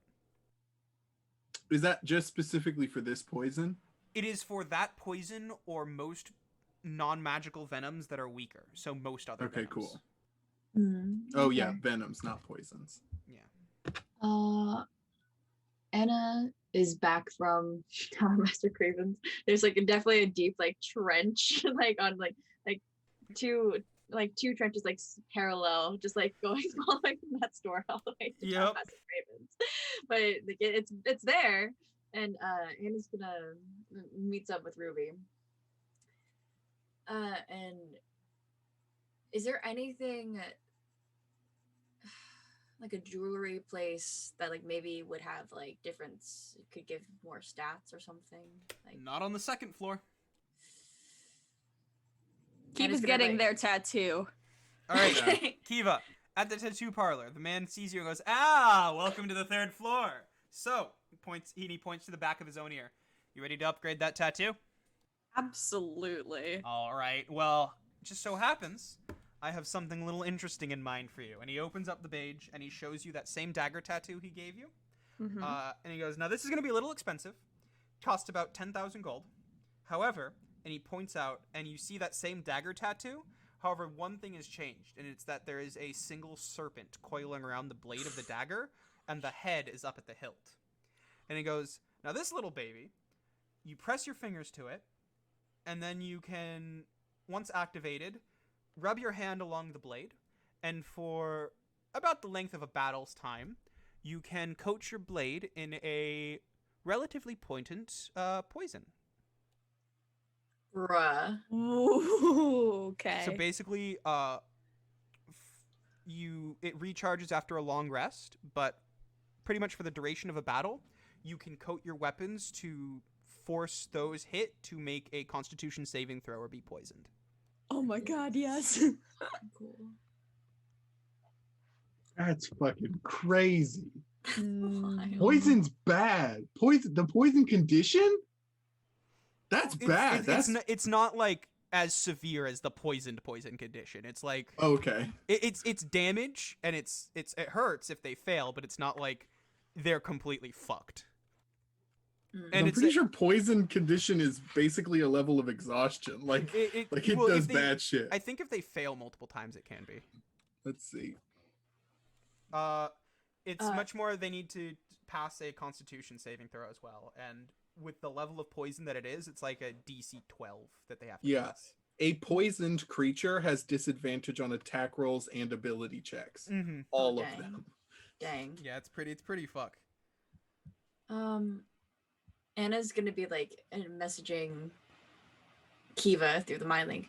Is there any magical like amulet places or like stuff that would boost us, or Kiva is ignoring her. Anna's just continued like, wait, is Kiva, are you okay? Kiva, wait. Guys, and through the mind, like Anna like opens up to like the group chat basically. It's like, y'all, I think Kiva's fine. like, They're I think just getting Kiva's a dying. tattoo. Are you sure? Because they aren't responding, and I'm Anna's really over here worried. like, mom, mommy, Mommy. mommy. Ma. Lewis.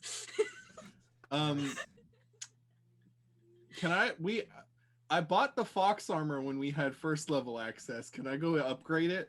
I don't even remember what it does at the level I have it now, but Yeah, you can go upgrade it, and basically the upgrade to it would allow the fox to basically have imposed disadvantage on those who tried to hit it. Oh, hell yeah.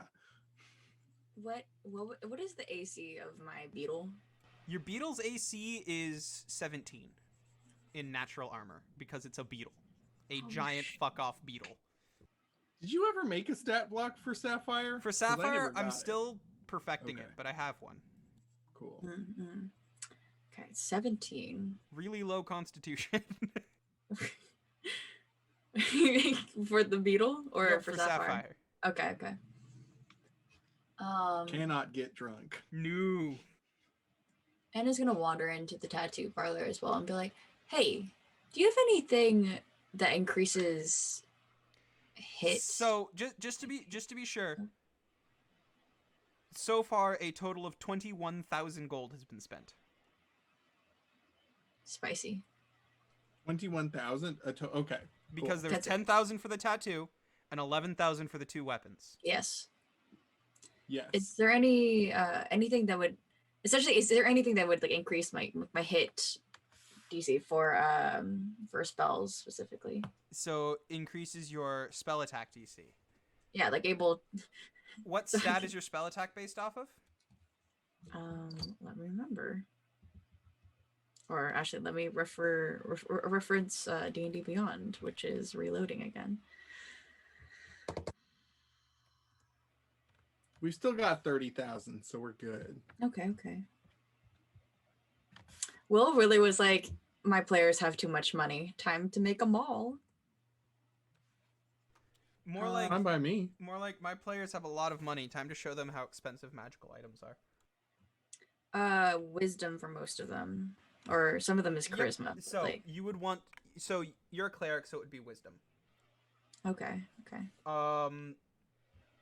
So to increase that, you would either want to basically have something to increase spell hit or increase your wisdom.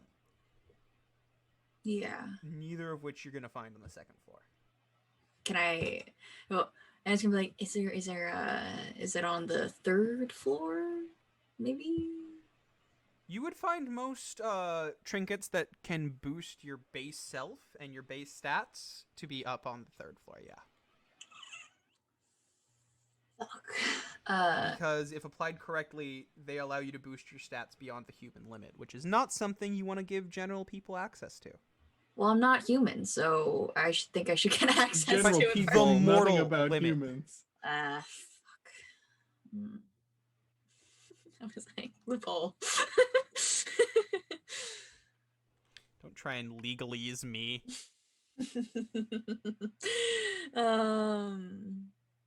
Okay, fine. I was just gonna pout at like where she thinks like the 3rd floor entrance is. Okay. She's wrong. She's Yeah. totally wrong. She's like near the fountain or something. Like Yeah, in you're the like middle. facing the fountain, pouting. She's like, Kiva. Guys, the fountain is secretly a spiral staircase up to the. Holy She's shit! just splashing around in the water, trying It's to like, find you're a just stair. jumping. I don't know. Kiva, after some time, the tattoo's finished, and you now have your magical tattoo. Ooh. Yay. Okay. I'm gonna go back down to the 2nd floor All right. because I don't want to spend any more money. Yeah. So And you it's come. like- Raven, I'm already here. Can you please just let me in? And it's there, and it's like Kiva, and then I feel like I Kiva's coming cluck- from behind. Like, Yeah, I comes cluck Kiva behind. from across the mall, sprint there, and say, Craven! Phoenix! Craven! Let me in! Let me in! So I'm gonna Kiva- give Ruby the quarterstaff. Yeah, Ruby, you now have your new Oh, quarterstaff. thank you. Anna, you see Kiva basically emerge from an alleyway on the other side of the mall where you are. And it's like, how did you get from here to there?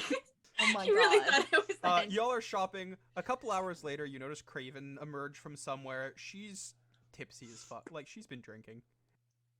Hey, help! Let me up there. Mm, Kiva's down here. Please let me up there. No. Please? Can I go? All right, one more. Me. No. Whee! She looks at Anna and she looks at Ruby. And she's like, "Fuck it." And you see, she still has like your drink in her hand. She's like, "Entertain me, fight for it." I'm gonna tell Sapphire to go and cuddle around her neck. Tries to direct Um, her and beetle then to I'm do just the gonna same. I'm just gonna get Anna in a headlock. I think it Good luck. kind of just happens, but you know. Can I All right. pose? So My this would be a beetle's trying to do grapple. the same. This would be a grapple. So What did I the need to first do? thing would be Ruby roll to hit versus AC. Oh. You can use this is like a normal attack, so you can use your modifiers and such. Okay. I have 2 attacks. I'm doing this twice. Okay. This is so stupid. That's a 16 plus 7 is the highest one. Anna's just like, fuck you. So She's Anna, getting you're like, grappled. bring it, motherfucker, and you find yourself in a full Nelson, like halfway through your sentence. You're like, bring it, motherfucker. Okay, I can't move. She's like, you got this, beetle. The beetle just like is Like, definitely, Ruby is not Burn. hurting you, but you are definitely in a headlock. So Craven, Anna goes, Gucci, Gucci, Gucci, starts trying to tickle. Craven is now laughing, going, all right, we take the monk. No, wait, what about the beetle? The beetle didn't do it.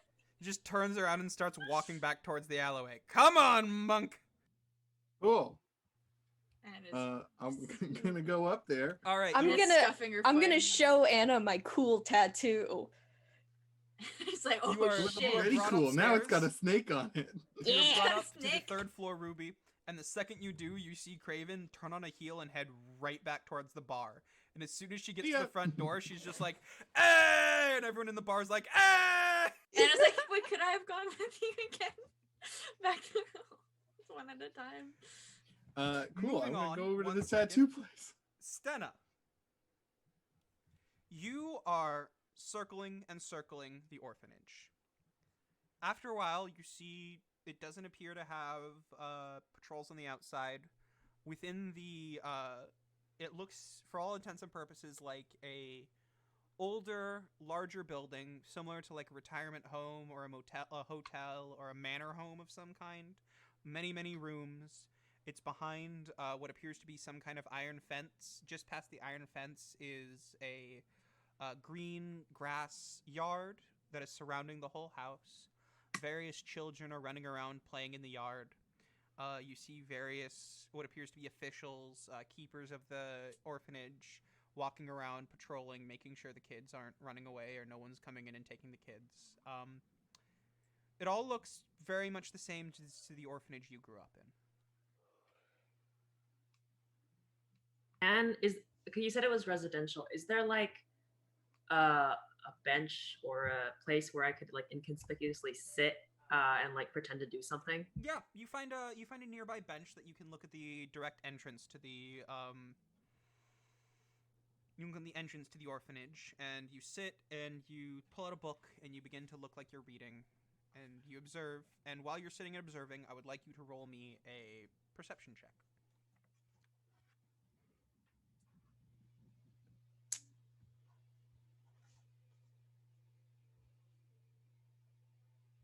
$12. Okay, so some time passes, and nothing really eventful happens. A couple people come and go, no one you recognize. The kids are playing. Some kids are called in. When they're called in, they look glum because they have to stop playing. Really, nothing much has gone on.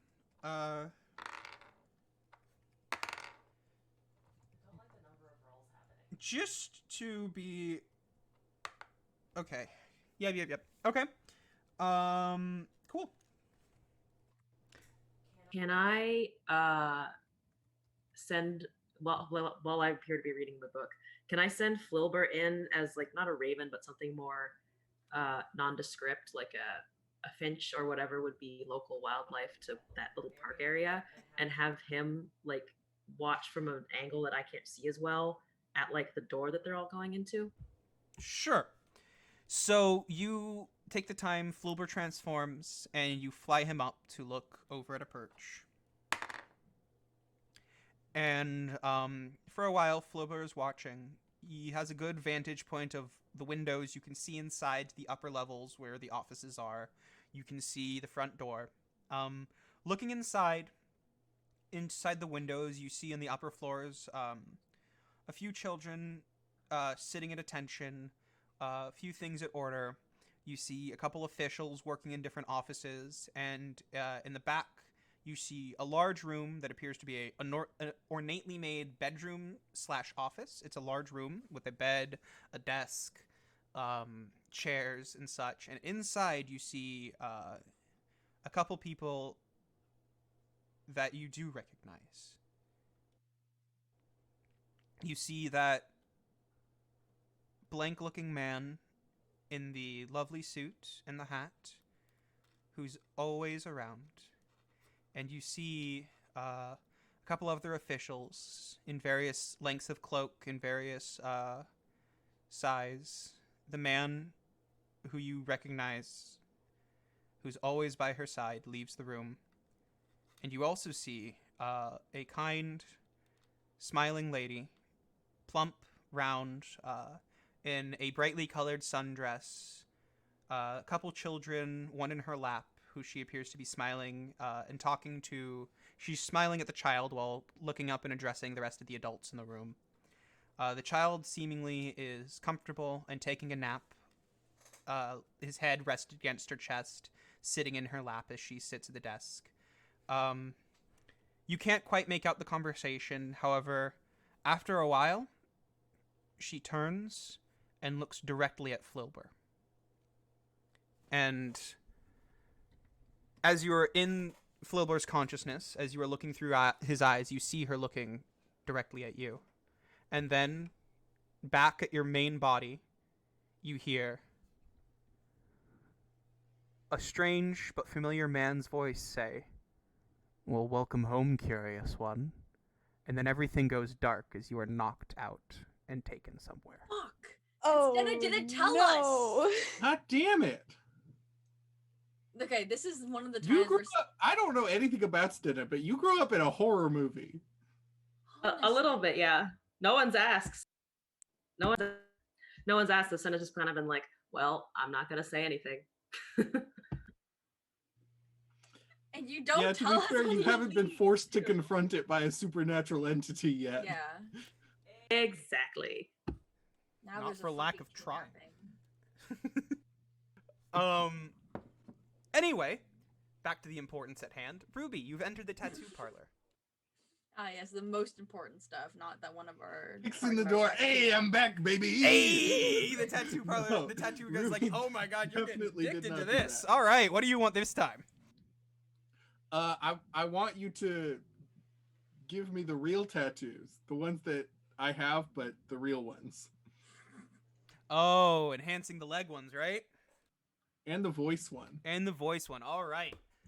ideally. All right. So to bring those up to snuff, that is going to be let's see, you paid for most of the tattoos. We can chop that off. It's just going to be a additional 8,000 gold pieces to finish off those tattoos. Hell yeah. Jesus. All right. So some time has been taken, and now basically your booming voice can now be you can now once per long rest cast Thunder Wave. Okay, hold on. I need to go in and edit some stuff. Let me Yes. write it down somewhere else.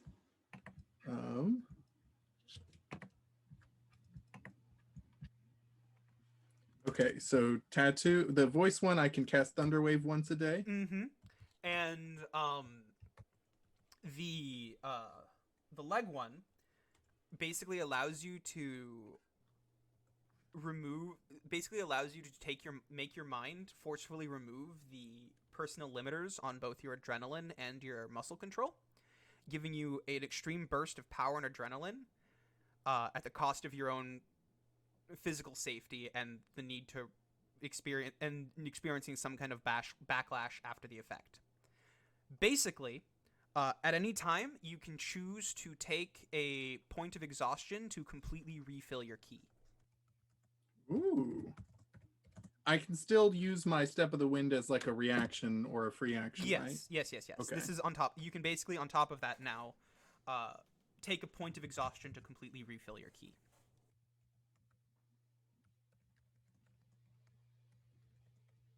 Hell yeah. All right. Ruby, you have your tattoos. Felix, you have your tattoos. Anna, you have rope. Anna's waiting to get tapped in. I feel like Kiva's definitely explained, like, no, it wasn't the fountain, dumbass. It was, like, over there. And so, like, Anna's, like, just like, put me in, coach. Anna's just I'm like, ready. okay, but what if? And Stena is asleep. So, after a while, Ruby, you come back down with Craven. You emerge, you're showing off your new tattoos. Craven is completely drunk at this point. I'm like, I- Craven, just tap me in. Just All tap me right, through." you want to go up next? Let's go up next. All right, come on. Craven walks back towards the stairs, not even figuring if you're following her or not. Anna's definitely following. All right. You know, you're walking back. Craven's like, you know, just leans in close, like us tieflings. We gotta stick together. We gotta, you know, it's a dog eat tiefling world out here, and everyone's coming after us, and we're vulnerable. I'm a vulnerable young lady, and I don't even know what's going on half the time. We gotta protect each other, you know. Yeah. Yeah, you get it. You gotta It's protect each other. comrades, friends. Yeah. Is she still holding a bottle? Yeah. And I was like, hey, she kind of like gestures to Ruby and like kind of like through the mind, like, can you create water? So like Anna's gonna be like, oh wait, like let me check your bottle real quick, and then kind of like grabs it, but like pours it out. It's like, and then, but like behind her back, and then like asks Ruby to like create water in it, and then like she's like, oh no, it Sure. was okay, it was okay, it was all good. All right. Sis, you got you looking out for me. And Craven takes a swig. This is really shitty. I gotta go complain. Anyway. No, it's good. It's good. That's how high tier liquor tastes. But I was just drinking this. Oh, it takes a while for it to like really like. I mean, when you air it, it's kind of like with wine when you like Okay. when you air She it just out, yeah. keeps drinking it as you climb the stairs, and she's like, "All right, well, have fun." And she just starts walking back towards the bar, like, "Guys, Hey. I'm back." And she's like, "Hey!" And then you hear the bar return with, "Hey!" And this time she just like falls face first into the no. bar, like, "Hey!" And you see her friends like get up, pick up her arms, and like drag her into the bar. Okay, so at least so she has friends they supporting her. Because Anna, if she saw that and like nobody went to go, she definitely would have like been like, okay, I can wait. I need to go make sure that this woman is okay. I was half expecting you to give her Amaryllis Black. Oh my god! Can we give Craven Amaryllis Black just When she's already like blacked out. Make her fall asleep on the stairs so she can't. Yeah, go to give the a bar anymore. wizard. Give a wizard that. Oh my gosh, yeah. No constitution. No constitution. Yep, you guys. Ruby, it's really funny because like you see Craven like drunk off her ass. You like this is like sailor drunk when a sailor downs like an entire keg by themselves. Craven's Mhm. probably had like 3 glasses of booze. Nice. It's like wheat beer. Yeah, he just had like a total of like 3 rum chatas or something. Oh my gosh. They're all pina coladas. Yeah, fucking pina colada, non-alcoholic pina coladas. Yeah, it was just her friends are just having a great time. Anyway, like Anna- I poured out water and they already filled it with water. Anna, you are now on the 3rd floor. Okay, I'm gonna go to the tattoo parlor and be like, hey, so what we were talking about downstairs, for increasing my accuracy and is there anything? Are you in the jewelry store or I wanted to go to the tattoo place. in the tattoo place? All right. So let's see here, and he starts flipping through, and he's like, "All right, so we got this one. It'll do what you want." And he points at this one that basically looks like a target of some kind, like a crosshairs target. It's like this'll increase your ability to hit with your spells. Mm-hmm. Unfortunately, this one's got to go right in the middle of the forehead, so it's not that popular. So is it super cheap? No, we're not doing that. Okay. Otherwise, we have Mhm. this one, and he points to this tattoo, which basically looks like the base, like, of a tree trunk, like the stump of a tree, Mhm. and then roots expanding out into a really intricate webway. Mm. And he points at the trunk and he goes, "This goes at the base of your neck, and the roots spread out all over your back till you basically have your back covered with roots." And what this does is it helps open up both the magical pathways and the conscious pathways of your mind, and helps to both expand thought and make an easier time spellcasting. What this tattoo would do on its own is basically increase your wisdom score by 1 and increase your spell hit by 1. For all of them, regardless of wisdom. Yeah, it increases Or- your wisdom by 1 and also your spell hit by 1. Okay. How much is that one? This one is going to run you a total of about 8,500 gold. Okay. It's pretty good. Okay. I'll be right back. I just need to just ask my party a few things, and Anna's gonna like go to the amulet store and like and see like cross reference what they have. Like what do they have? All right. So at the jewelry shop, you enter and you see Mhm. it's basically like a case, like, glass displays everywhere. The Yeah. workers are in, nice clothing. They clearly had a shower like 30 minutes ago and put on some cologne. Like, their hair is still slick and a little shiny from the product on it. Yeah. Smiling and greeting everyone like, "Oh, hello! How can we help you today?" Hi, I'm just God, whoa. Do you ever realize that you code switch or you like tone switch when you like I Yup. Oh, took me It's almost like I've worked customer service for a long time. yeah, but like Yeah, no, Kit, that hello what? was absolutely I'm talking to a store worker.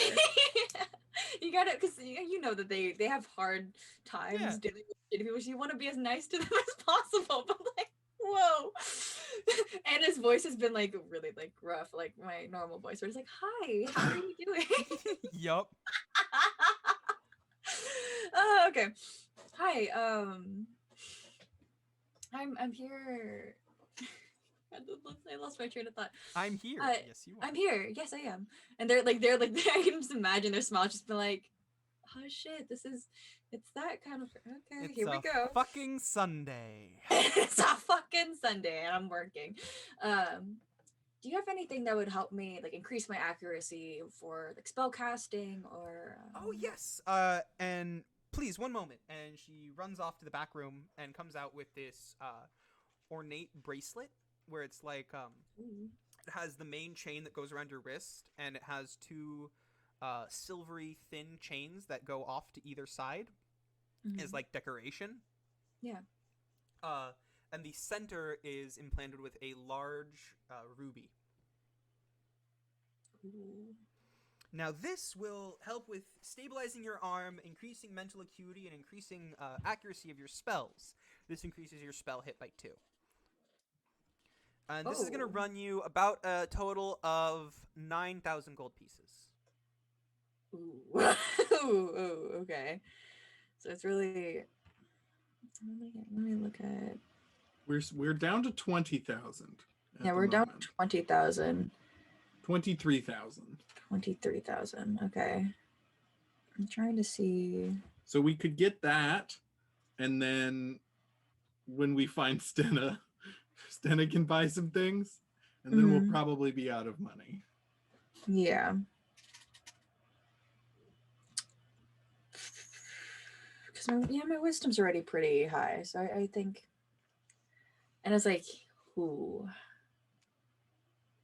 I'll take it. Yeah, we'll take something that will increase my hit points. Okay.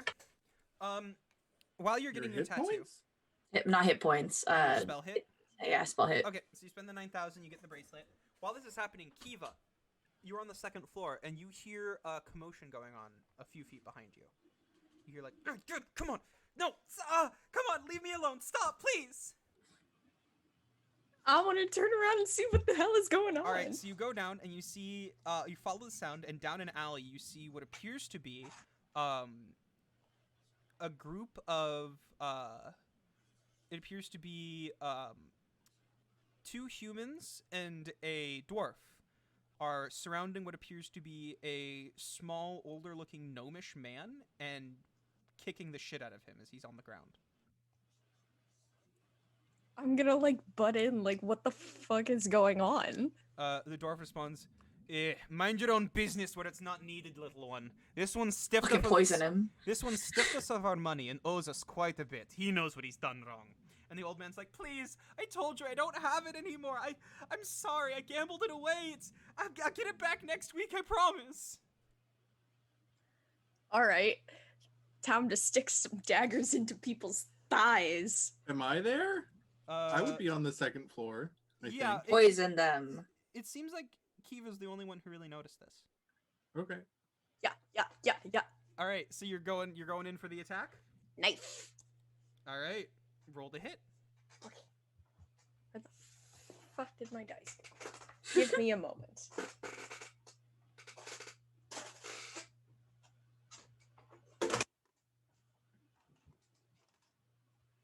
I love it whenever we have like a little mall That did not montage. work. It's pretty nice.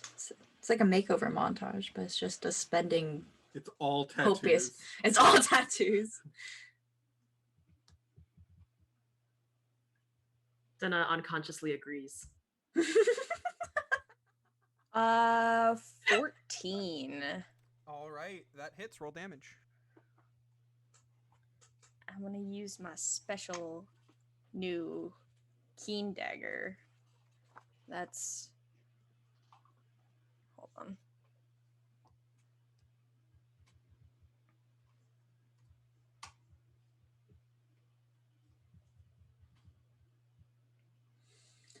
I'm just really feckin' tired of my So that's gonna be 6 damage. Okay. And he needs to make a. Do you want to use lethal poison or non-lethal poison if you're using poison? Non-lethal. Okay.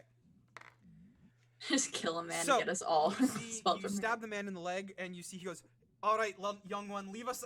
And his entire form just locks up as he's like, "Leave us." And he falls over on his back. And the other 2 humans are like, "Whoa, hey, listen, what? We're just trying to get what we're owed. You don't need to." You can get what you're owed without kicking the shit out of someone. God, that's just classless. I'm. He's owed us money for quite a while now. It's quite a lot of gold, and he hasn't paid us back. As you just heard, he gambled it away. What do you expect us to do? At least do it in private. God. He looks around. I They're, like this. they're down an I alleyway. like the this issue. argument from this man while his friend is Yeah. poisoned on the ground. Well, one of them has drawn a dagger. The other one's trying to talk and de-escalate the situation. Like, okay, listen, like we're not beating up a random old man senselessly. Like he owes us money. We need the money. For what? Why is that any of your business? It's money we owned that we lent to him. Alright, I'm tired. I'm just gonna stab this guy too. Sure. All right, stab the guy. That's 14 plus 7. Okay, that also hits. And let's see if Yes. he makes his. Oh my god, these guys are rolling shit Constitution saving. So this guy also locks up. In All right, that let me time, s- however, the guy who has drawn his weapon is going to attack, and that's a nat 20. So you're gonna take Damn. damage. Okay. So, as the other guy locks up, you feel proud of yourself before you feel this burning sensation in your side. As you notice, the other human is now smiling to himself, like, "Oh god!" As he's noticed his 2 friends around him go down, and you see now that there is a small dagger that is coming out of your midsection. Are you gonna want this back, or And you can I ta- keep it? You take 10 points of piercing damage. Alright. he goes, "Oh, yeah.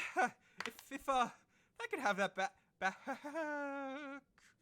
He like raises his fists, getting ready to fight, like noticing he doesn't have a dagger anymore. I'm gonna stab him with his own dagger. Like, here, you can have it. Sure. All right.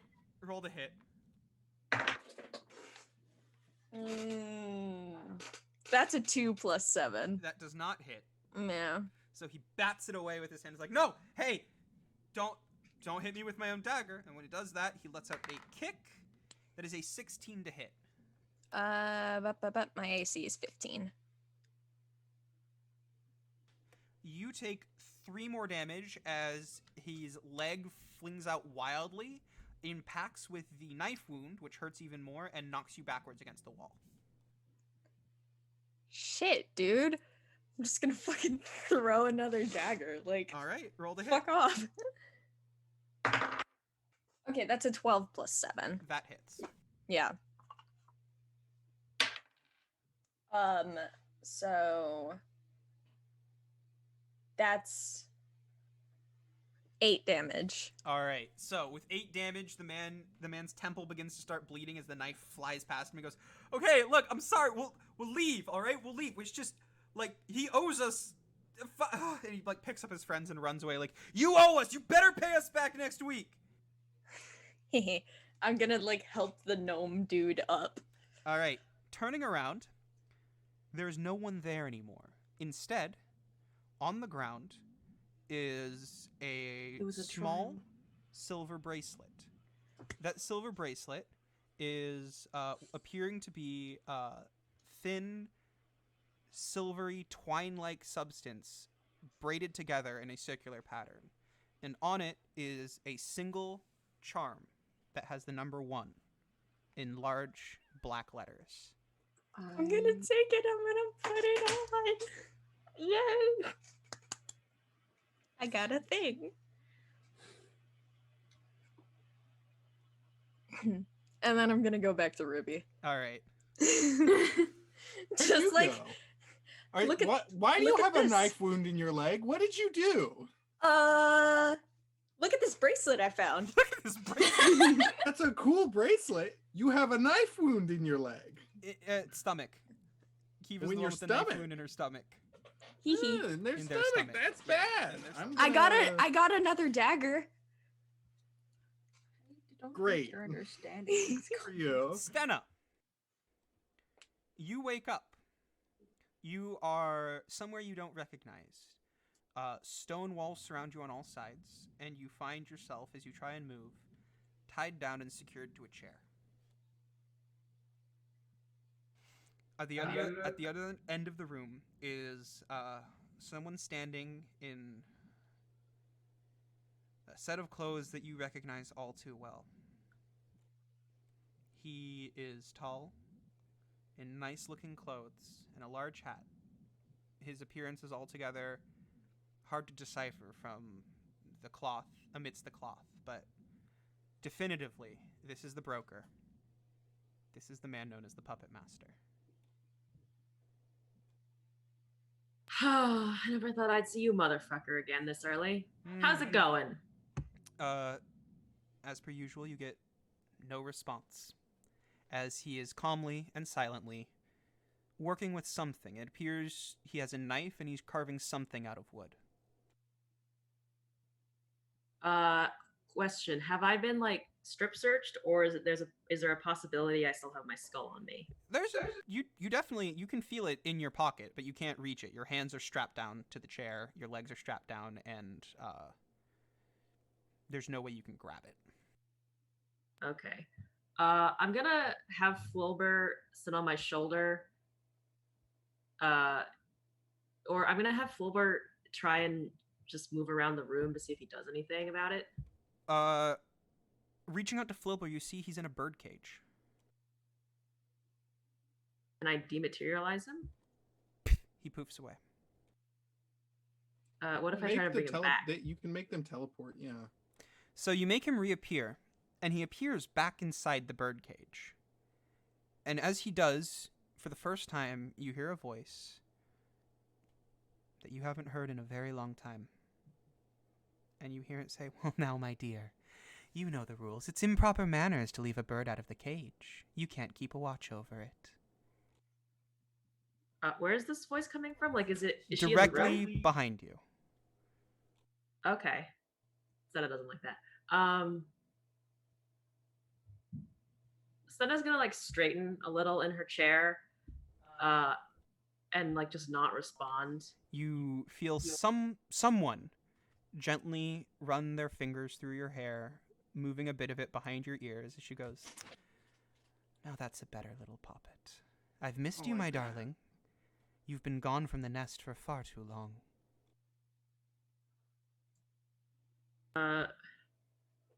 Senna's gonna spit on the floor.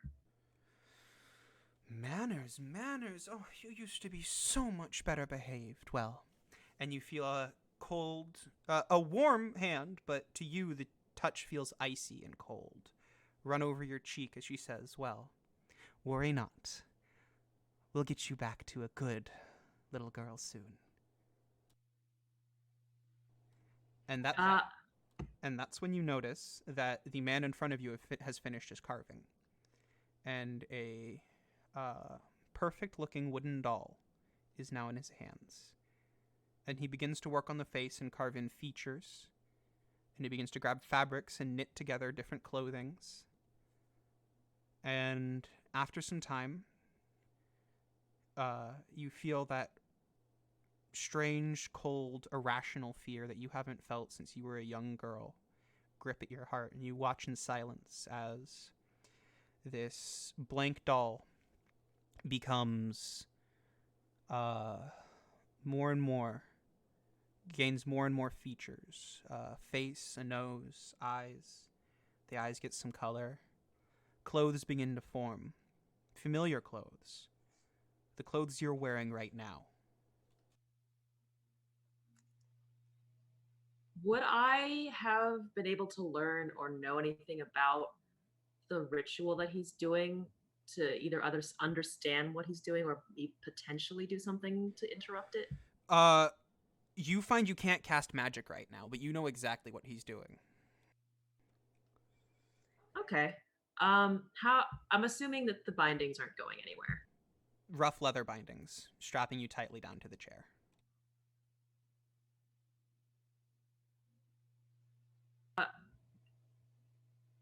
So is there anything else in the room besides like his workstation? From where you can move your head and what you can see, no. It appears to be a completely empty stone dungeon-like room. The voice behind you continues. "Now, we have quite a lot of work left in front of us, but don't worry. We have a nice family lined up for you and a wonderful client who's been dying to meet you for so long. And we can't keep him waiting now, can we? But we have some..." And you hear a "rehabilitation to do. Oh, it appears those disgusting creatures on the outside have ruined you some. But don't worry." And at that, you see the doll in front of you is finished, and the man drops it before there is a crackle of magical energy. And standing in front of you is a life-size, fleshy replica of Stenna. Looks human, breathes, and smiles, and goes, "Well, if you excuse me, I have to return to my friends," as this fake copy of you walks past you, outside, to somewhere that you are not aware of. Send a fucking message to us. We've got the fucking mind blink thing that. What is the range of the This mind is link? exactly why I taught you guys. It's like the exact special thing. it's the special like meditation thing where you can send us just like a couple words. I completely forgot about that. I didn't, because I thought Kiva was gonna be the one to have to use it, but no. So did I. We all thought. I'm not gonna do it while they're in the room. Do they show any signs of leaving, or are they just gonna continue yelling at me about how much I hate my childhood? Yeah, they yelling at you. No, they are not showing any signs of leaving. If anything, you're getting the sense that it's going to be a little while before you're left alone. In which case, Stunna will uh attempt to close her eyes and just be really still in hopes that they assume that she's just dealing with them like in her head and not actually trying to communicate something. The second you close your eyes, your world begins to start swimming. And the second you try and concentrate, you find you can't. And this is a sensation, again, that you know because this is something you've had to deal with during your training at school. You've been drugged, and you can't form a clear, concentrated thought to save your life right now. Stunna will put that on the back burner then and just keep trying at like every 15-ish minutes or so. All right.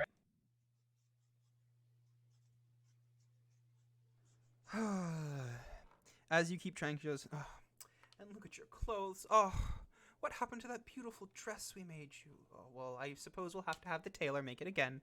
No worries, my dear. It's just so good to have you back home. Your brothers and sisters missed you, you know. Didn't you miss them? What are you doing in Pole? What am I doing anywhere? I go where I'm needed. I do what needs to be done. I am just helping out those who can't help themselves. I don't like that at all. This is making me very, very upset.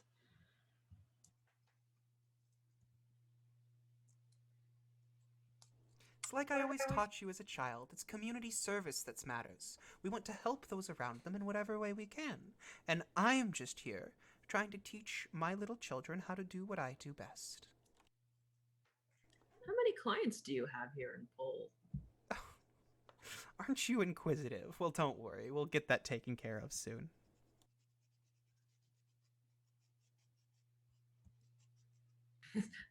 Stunna's gonna mutter under breath, fucking hag.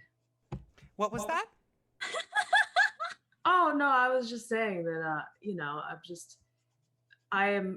didn't expect this to happen, and I'm just processing the whole levels of bullshit that's going on in my life right now. You should know, my dear. You can never stray too far from Mother's eyes. I was just letting my young fledgling leave the nest for a while before you came back. Oh, good. I suppose if I got a degree, clients would pay a higher price, wouldn't they? Now you're understanding.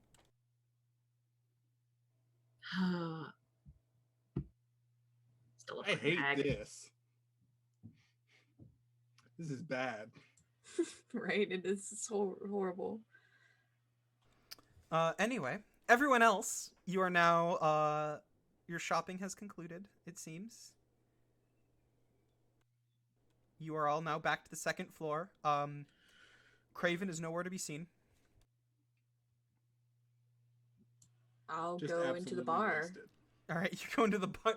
You go into the bar. Craven's nowhere to be seen in the bar either. Anna goes up to the barkeep and is like, "Hey, Town Master Craven, come through here." As soon as you say Craven, barkeep points towards what appears to be the back where the bathrooms are. Anna's gonna go into the back, like just. All right. just As not soon as you start approaching the bathroom door, you just hear. Oh my god. Anna kind of like weakly knocks, like, "Hey, Cravey." I'm fucking dying. How you doing? Ravy? You just hear, "Kill me." Can I come in and just sit? I can help. I think. You don't hear any response. You just hear. I'm gonna see if the door is locked. It is not locked. Okay. And it's gonna like kind of like open there, but oh, that's rancid. Yeah, it is. It is not a pretty smell. It's like you see, her hair is like disheveled. She's like beating sweat. Her face is redder than normal. Would lesser restoration help? Absolutely. Okay. And it's kind of just like kind of kneel down, like rub her back, like, "Hey," and then she's gonna cast lesser restoration on her and be like, "It's gonna be okay." All right. There's a time you see the color, color returned to her face. The green and the red and the sweat leave her Mhm. face as she breathes normally again. As the magic takes hold, her hangover fades. She stands back up, straightens her shirt. Oh, I think I need a drink. And Oh starts my walking god, back okay. towards the That's bar. Oh. Anna grabs her like, no, we can drink at home. We can drink back at the tower. Okay, we'll do that. And then like Anna kind of like gestures to the barkeeper like, you probably know the drill. Just we'll deal with this later. And then, Barkeeper nods and goes, "Oh, oh man, it's my lunch break now. Sorry, guys." And everyone at the bar's like, "Oh, well, I guess we can't get any drinks until the barkeeper's back from lunch." it's like, see, we gotta head home. So, and I just like, it's like, let's go. And like has her arm around like Craven's. Craven's just like. Although shuffling Craven's after like you. much taller than, so she's Yeah, like, Craven's just like shuffling after you, like, yeah, okay, let's go. yeah. And his arm is like way above her because she's just trying to like Yeah. put her arm over. But her. eventually, you all make it down to the second floor and meet back up. Okay, cool. We're gonna head back to the tower, and then Anna kind of like reaches out to Stella like, we'll see you back at the tower. And, like, Yeah. through the mind You link get a and then- response, and you hear Senna go, "Yeah, sure, see you there." and then keep going. I don't like I don't that. I don't like that it can do that. You don't know that it's not Stenna. Ruby Yeah. does it. I do. I know. None of you do. Mm. How would it be included on the mind link? I guess is it just like it has every other trait that Stenna's ever had or something? I hate this. This is some fucked up shit. I wish we talked about your backstory before you got kidnapped. You never asked. Time to Wait, forcibly To be find fair, out. I did definitely ask about the puppets. Yes, That's I remember true. that. That's true. We've asked about the puppets. Well, yeah, we'll head back to the tower. All right, you all exit Uh. the mall, Craven in hand, and about halfway there, you see Stenna walking up down the street towards you guys, and she sees you, smiles with recognition, and waves.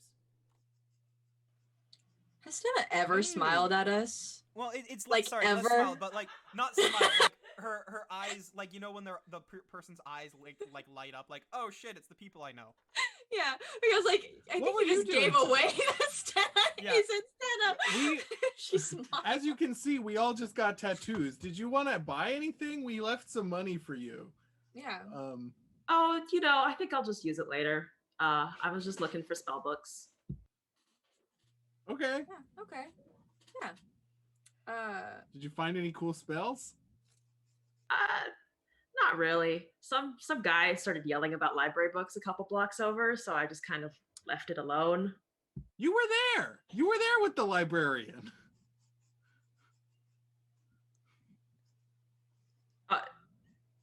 I don't know. It was just somebody was angry, and I thought, let me just leave it alone. I got a Okay. bracelet. I got a bracelet. We're just both like all like showing like, look at this. Oh, Santa, I got the rope. I got the rope. Why? Because it's infinite rope. Excuse me. You should know. Yeah, just you can see the marks it made in the street. And it's just like joyful. Looking- mean, Kiva it points It down is and looking impressive down, that you she just brought see it these- back to the tower. Yeah, looking down, you just see these two deep grooves in the street, like in the stone, dragging off towards the direction of the tower. And She Shem brought the says, whole table. You got it. It's attached to the table. We'll have Ruby put it in the ring later. Will we? Nope. Anna, that's Not what going Anna in the ring. thinks. Anna's like, it's gonna go in the ring. Nope. But then she's just gonna drag it everywhere. She's gonna be like, wait, guys, wait up. Wait. Like it's Wait, just if taking it's- me a bit longer. What happens if you set it on fire? Would it be infinite fire? Oh. You should try and find out. No. Never. We could just make like a giant ring of fire around us, like if we drag like the rope and just Or pull it around us and and then the soak it in table- oil. The table could be kindling. See, this is why we should take everything. See, yeah, we should take all of it. Other way around. The rope would be No, like the table would be kindling. that's not how that works, but That's not okay. how that works. I know it also think doesn't. it's a metal table. Is it? I thought it was Well, a it's wooden making table. grooves in the cement. I thought it was just I don't- super heavy and it's The like wood would reinforced. splinter and What if it's just break. reinforced? If it's wood, it would be sanded down to nothing. by I the just have a cement. plank that I've been carrying around. I'm dragging around. At one point, it went from like 2 parallel lines to just like one just trough. I mean, Just we getting all far got out. pretty in-depth tattoos. It's probably nighttime by now. Yeah, Yeah. it's not nighttime, but the sun is beginning to set. Yeah, we should head back. And a skipping. Yeah. All right, you all head back to Tower Master Craven's place. Mhm. Things are as they were. You know, you're at the tower. You're resting for a little bit. And it's like, tower- oh, who's a good beetle? Did you watch the tower for us? And it's just giving it so much love. The Tower Master goes off. You know, starts doing some official work. Says she sent off the request to give you all level 3 access, so that should be Oh, fuck back yeah. within a day or two. Yeah. But More otherwise, tattoos. the night is yours to do with as you wish. If you wish to do anything for the night, otherwise we can go to the next day. Anna's gonna stare at her catalyst again and be like, shit change yet? I'm gonna fuck around with the bracelet I got. Okay. So Anna, Mhm. your catalyst.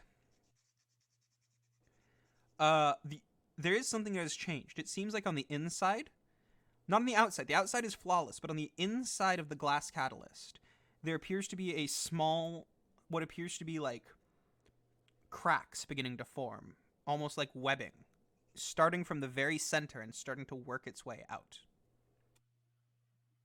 And it goes, uh-oh. did I drop it?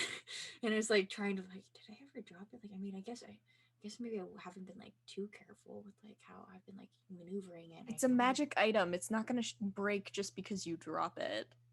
It has cracks, and I'm just gonna Kiva. just throw it. Showing it. Your Kiva. bracelet, very plain. The bracelet itself is made of pure silver. Mm. 4 different like 4 different long. If they were separate, they would be string, but the string, like silver string, has been braided together to form one unit.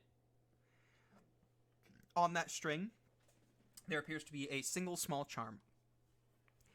On the front, that charm shows the number 1, and on the back, it appears to be the ancient crest of House Silverthread.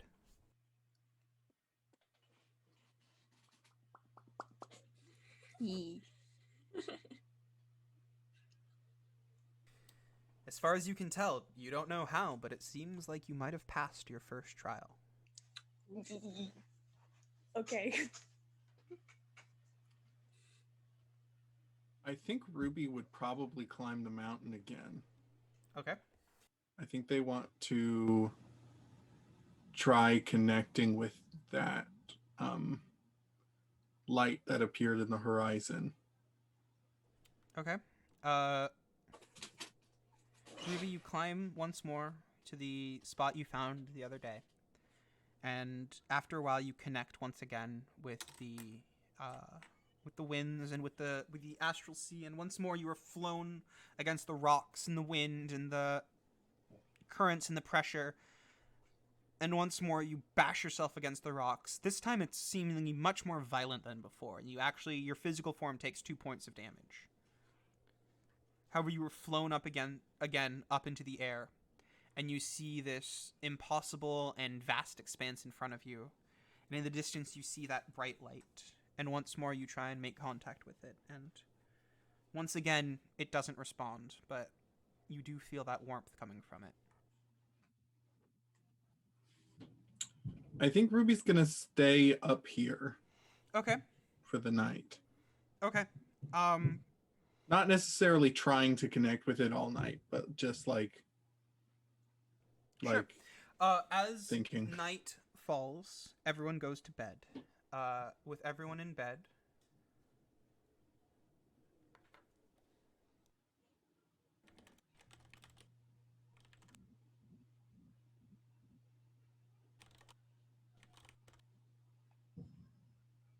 I would like everyone who is asleep and awake to make me a perception check with disadvantage. And by that I mean I would like Stena, Anna, and Kiva to make that perception check.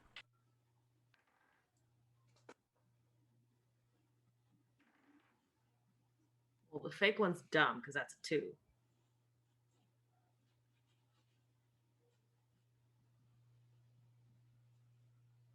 $15. 17. All right. So the night is uneventful. Eventually, as the night is ending, Anna, you are, for some reason, just a little bit stirred awake by something. Opening your eyes, still half asleep, you could swear that you see, by the soft candlelight, off in the distance, Stena's form, poring over books, reading, before closing the books, snuffing out the candle, and going back to sleep. Would I be able to see what books they were? Nope. So I was stirred awake. You Actually heard awake. you heard some kind of sound, and you guess now that it was the sound of books moving, pages turning. But the books are now closed, the candlelight is now off, and Stena has gone back to where she would lay down to sleep. Is the book still there? Yeah. Or did she take the book? Okay. Anna's a curious motherfucker. She would get up and go see what the book was. What Okay. is I the think it's a book? miracle she didn't go, "Hey, what are you doing?" Yeah. And be like, it's just nighttime. She has some common sense occasionally. All right, are you trying to sneak over to the book, or? No, she just go walk over. All right, you go and be walk like, over. On the table, you see it appears to be just a history book. And I like opens it like and was like, what the? Why would Estena just like go through the history book? What kind of history book is it? Just, Hey, Anna. Hi, what were you reading this? Oh, I was just curious, I realized I didn't know a whole lot about Pole and wanted to make sure that, I knew everything that was important before we left. The history of Pole? looking down, you see the history book is a rough history of both this city and this new continent ever since people have landed on it. They've tried to document, at least in some kind, the history of this place we're at. I feel like you would have known this, or talked about this in college, but I don't know. I've never been to college, so. Clearly. Fuck. Yeah, You're not in this scene, Kiva. Maybe. I'm like half asleep. Kiva's insulting Anna from their sleep. Once you guys started talking, the mainland, it kind of focuses on its own history. It doesn't really talk about out here as much. True. I guess you also would have known that you were going to be here anyway, since we did get kidnapped. It's wild that we've gone through so much since we got kidnapped, and we kind of just been rolling with the punches. We haven't tried to go back. I guess we haven't exactly been able to. I mean, the world was going to end. Yeah. I feel like there was. Well, you're not there. So I can't respond. I fucking woke up, bitch. Kiva's, I am Kiva's sleep inserting responding. myself.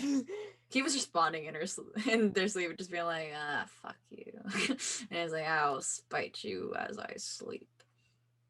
Well, yeah, it's just. Wait, where's Ruby? And I'm just kind of just looking around, did Ruby sleep in the other room again? Yeah, there's no Ruby here, so. And Ruby it's gonna- probably left a note that says Okay. Gone mountain fine. climbing, be back later. yeah, I went to climb the mountain. And it's kind of like, okay, well, one of us is missing.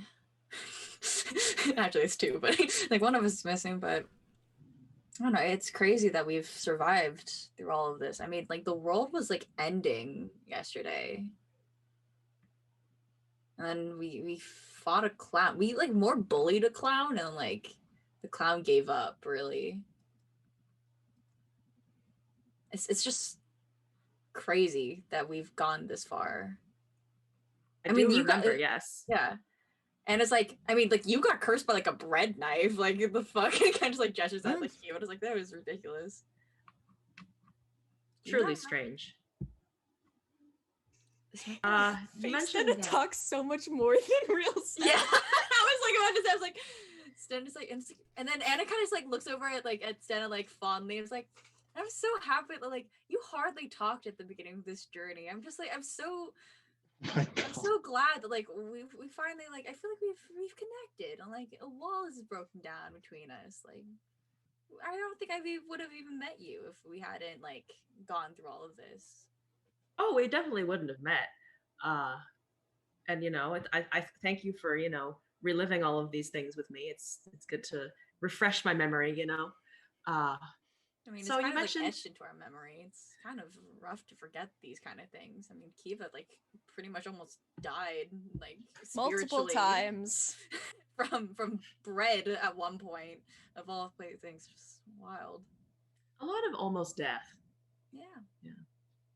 And just like kind of like falling, like nodding, like yeah, almost death. Well, I'm gonna, you know, go lie back down and Oh yeah. sleep, you know. Yeah, I was just curious. And it's kind of like maybe I should read some books sometime. She kind of like pokes the book open, just kind of like. And as soon as you start reading, you're just like, wow, this is really dense academic text. I'm not going to read books anymore.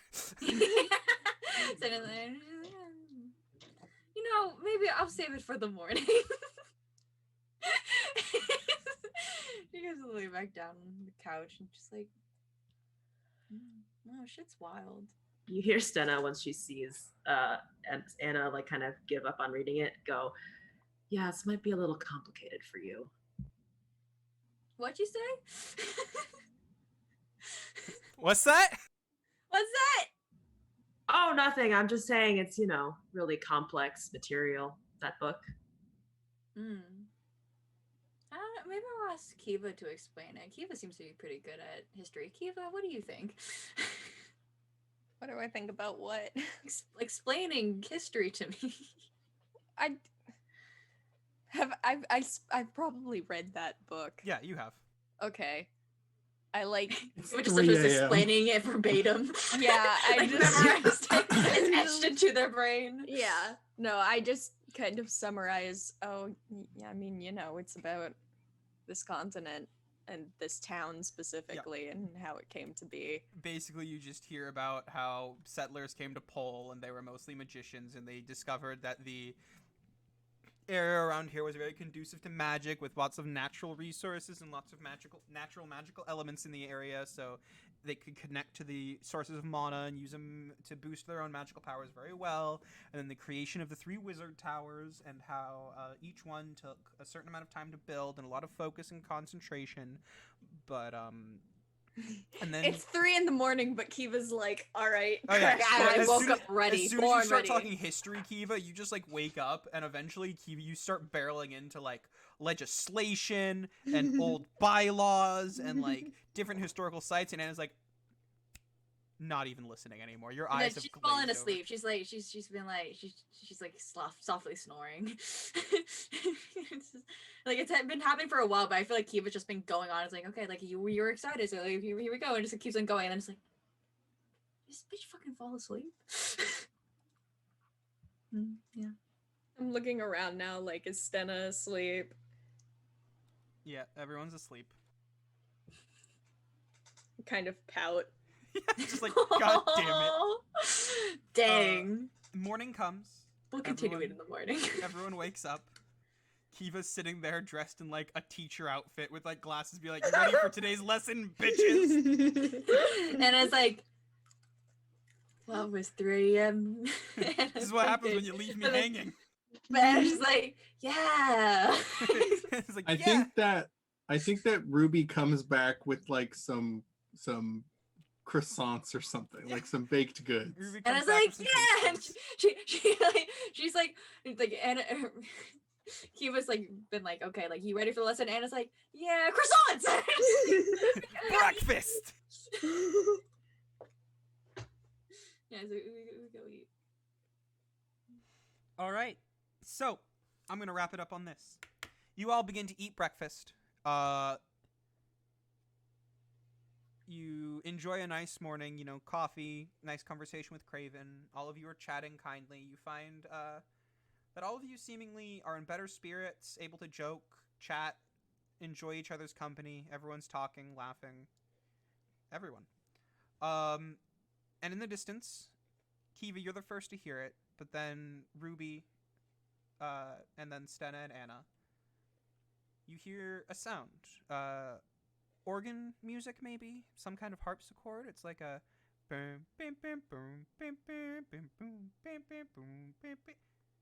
And the more you hear it, the louder it's beginning to get. And you notice outside the sound of children cheering, footsteps yelling. You hear many people moving about. And as you listen and learn, you hear... the circus has come to town. More clowns! No! We get to bully more clowns. Kiva has their 11 now, 12 daggers. Kiva's got their fucking number. Okay. Clown bullying patrol. Let's go.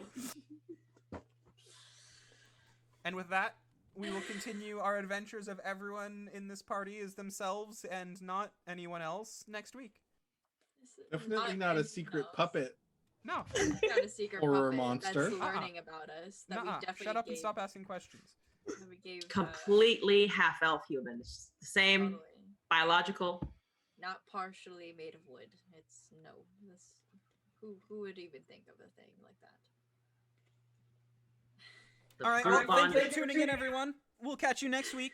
Same bat time, same bat place. Yeah. We'll see you later. Bye. I like that that's become our sign off. Yep. It's going to be for the rest of time, too. Until you force me to change it. Get fucked.